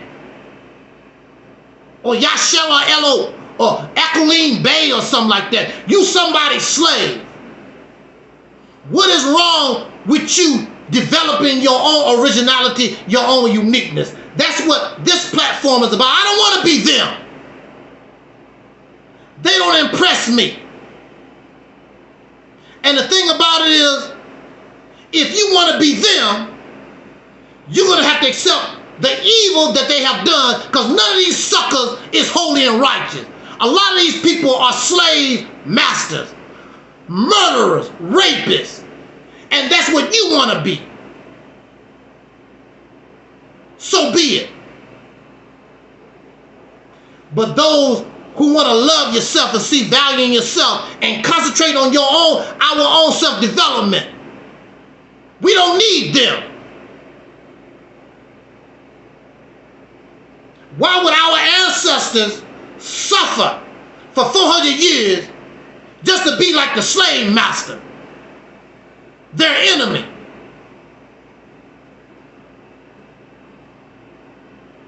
A good name is better than gold. Nothing better than a name that came from me. Because I'm just as smart, I'm just as intelligent as any African or any European or any of these other suckers, any Israelite, ancient Moor, whatever the hell. I'm smarter. Matter of fact, those people don't even exist no more. So how the hell they gonna be smarter and greater than me when they're dead? You gotta make up stuff for them because they can't speak for themselves. Grave robbers. So this platform is like the Jesus that bring life-giving teachings, bringing life. You said life, but you represent death, the non-living, evil. And when you hear some of them talk, they sound just like a slave owner. Murderers, violent, nasty, a bunch of disgusting freaks. I don't have to believe in God, but I embrace what we call righteous behavior. I embrace righteous behavior not because I'm scared of God, because it's beneficial to me. It's good for me. I don't want your liquor. I don't want your crack. I don't want your strip clubs. I don't need that stuff because it's bad for me. Not because, oh, that's a sin. No, because it's bad for me. I want to have a good relationship with a woman. And I want to be faithful. I want to be true. Not because it's a sin. Because that's good. That's good for us as a people. That's good for us as individuals. That's good for the children that's growing up. It's good for our society.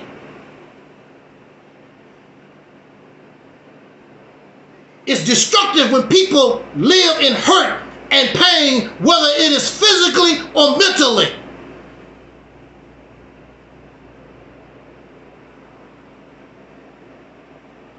You don't know yourself.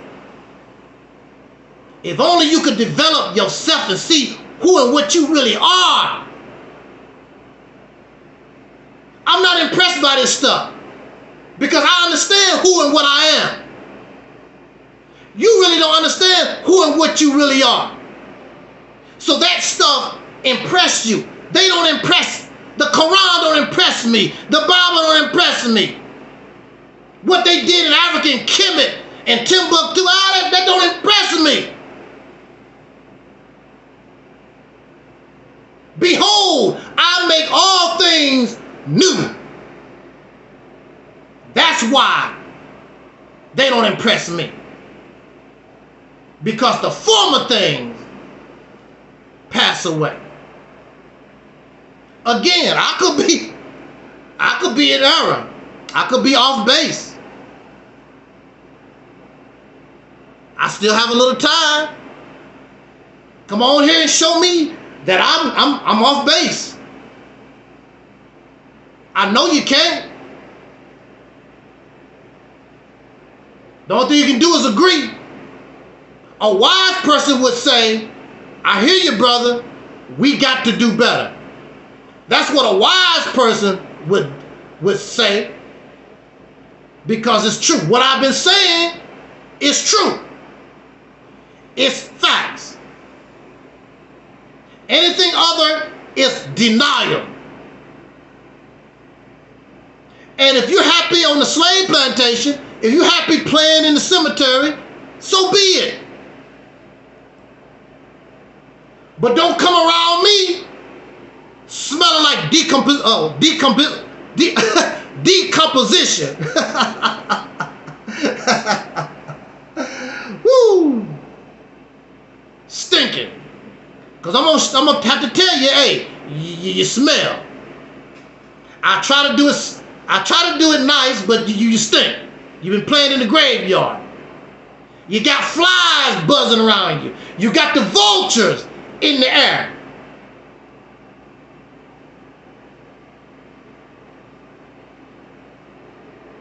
So there's no black legacy.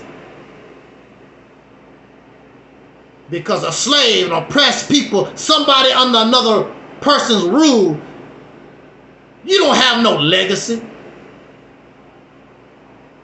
It belonged to somebody else. You carry their name, living under another people. If it's not the white folks, you giving your stuff to somebody else. So how is it your legacy? Whatever comes from this platform is my legacy. Nobody gets no credit for nothing. It's mine. You want to give yours to other folks and dead folks that you don't even know from millions of years ago or whatever. Because you their slave. I'm free. I don't belong to nobody. And I'm going to act like, I'm going to talk like I'm a free person and do what free people supposed to do. Develop mine. How are you developing yours when you're connected to another man's ding-a-ling? Because when you carry their names, whether they come from the Bible or from wherever, that's their ding-a-ling. That's not yours.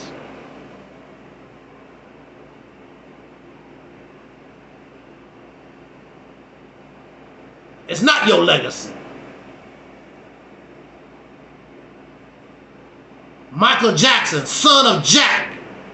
Michael Jackson's legacy belonged to Jack.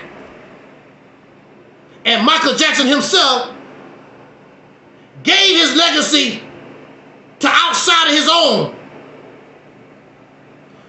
He gave it all to Jack. So Michael Jackson has nothing. It all goes to Jack. The Jacksons don't have nothing. All of it goes to whoever Jack is. Johnson, son of John.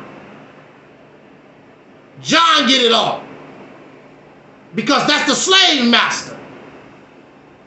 He's still part of you. Or if it's not them, you want to give it to Abdullah, Lakeem, Lakeem, or whatever. Anything except yourself. Because you think that's you too. That's not you. That's your massa. Voluntary and involuntary. And I'm not nobody's slave. I would rather have no legacy. I'd rather have no legacy if the only thing I can leave is all my work goes to some foreigner, slave owners, and my behavior is that of a coward and a beggar. Oh, please, Kamala Harris, help us. Oh, Kamala Harris, help us. Oh, Donald Trump, help us. Beggar, cowards.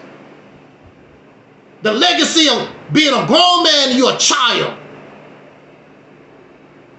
Because that's the current legacy that you have.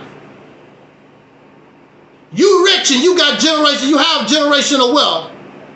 but you're a rich nigga.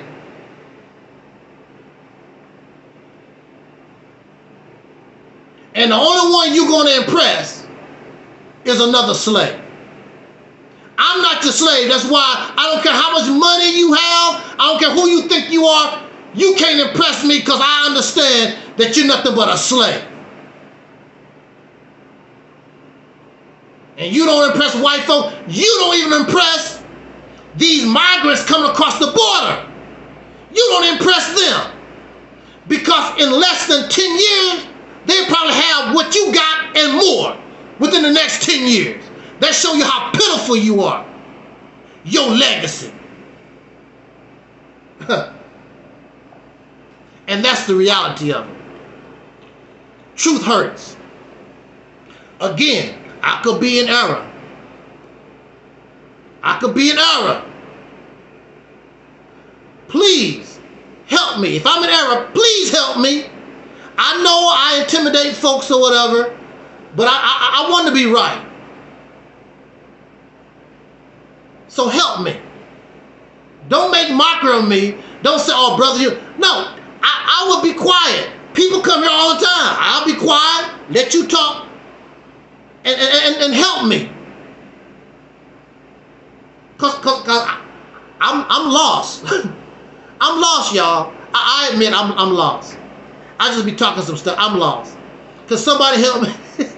Can somebody please help me? Come here and teach us. I'll let you talk as long as you want to and teach. Straighten me up, please. But now you got some questions. You got some interrogation. They don't like that word, interrogation. Yes, I call it interrogation because it's criminal when you lie to somebody.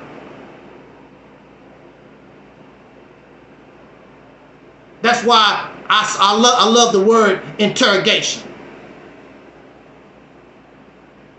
Because it's criminal when you come to people and you knowingly lie to them.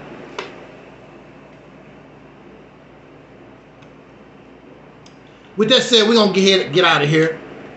Shout out to our chat room. Shout out to Mellow Cap. Shout out to our brother 47. Thank you so much for joining us in the chat room.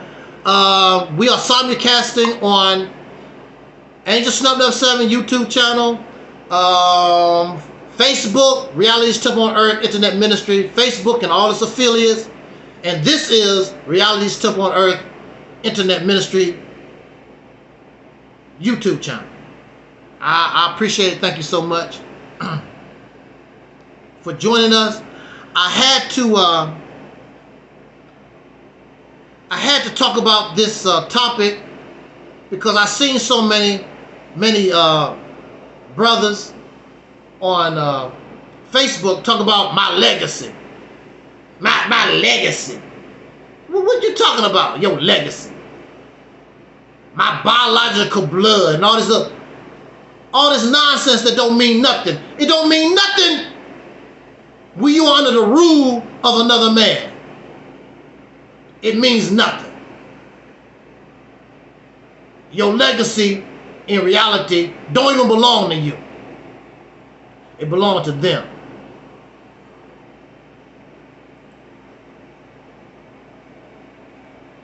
On that note, we're going to get out of here. Thank you so much again for joining us on this spontaneous broadcast. And I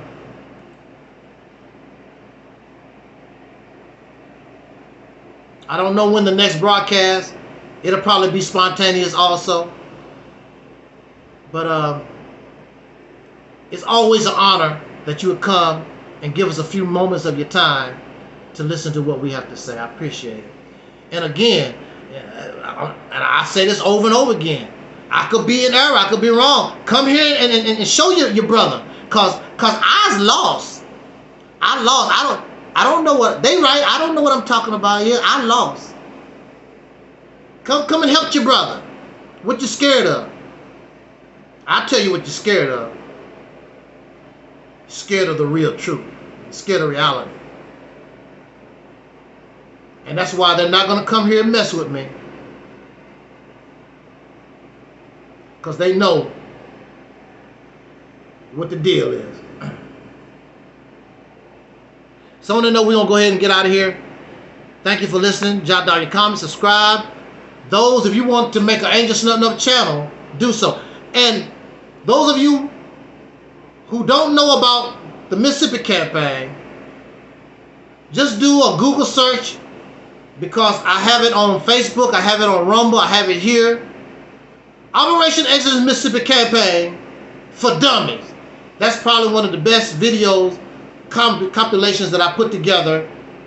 And if you don't understand the Mississippi Campaign, after how I broke it down, you don't want to know. And I give our brother, Pharaoh Said That, shout out to Pharaoh Said That in his platform.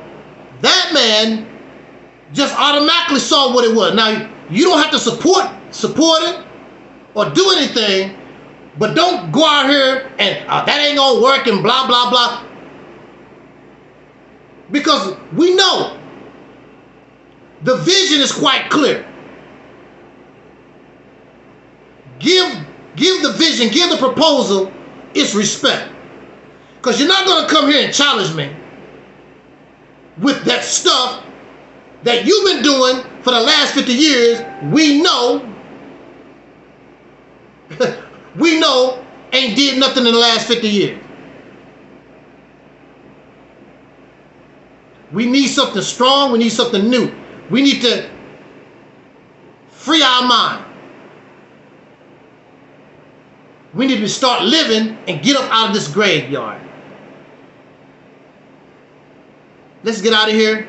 Like our ancestor, Don Cornelius, used to say, as important, I wish us love, peace, and soul. And we are Audi 5000.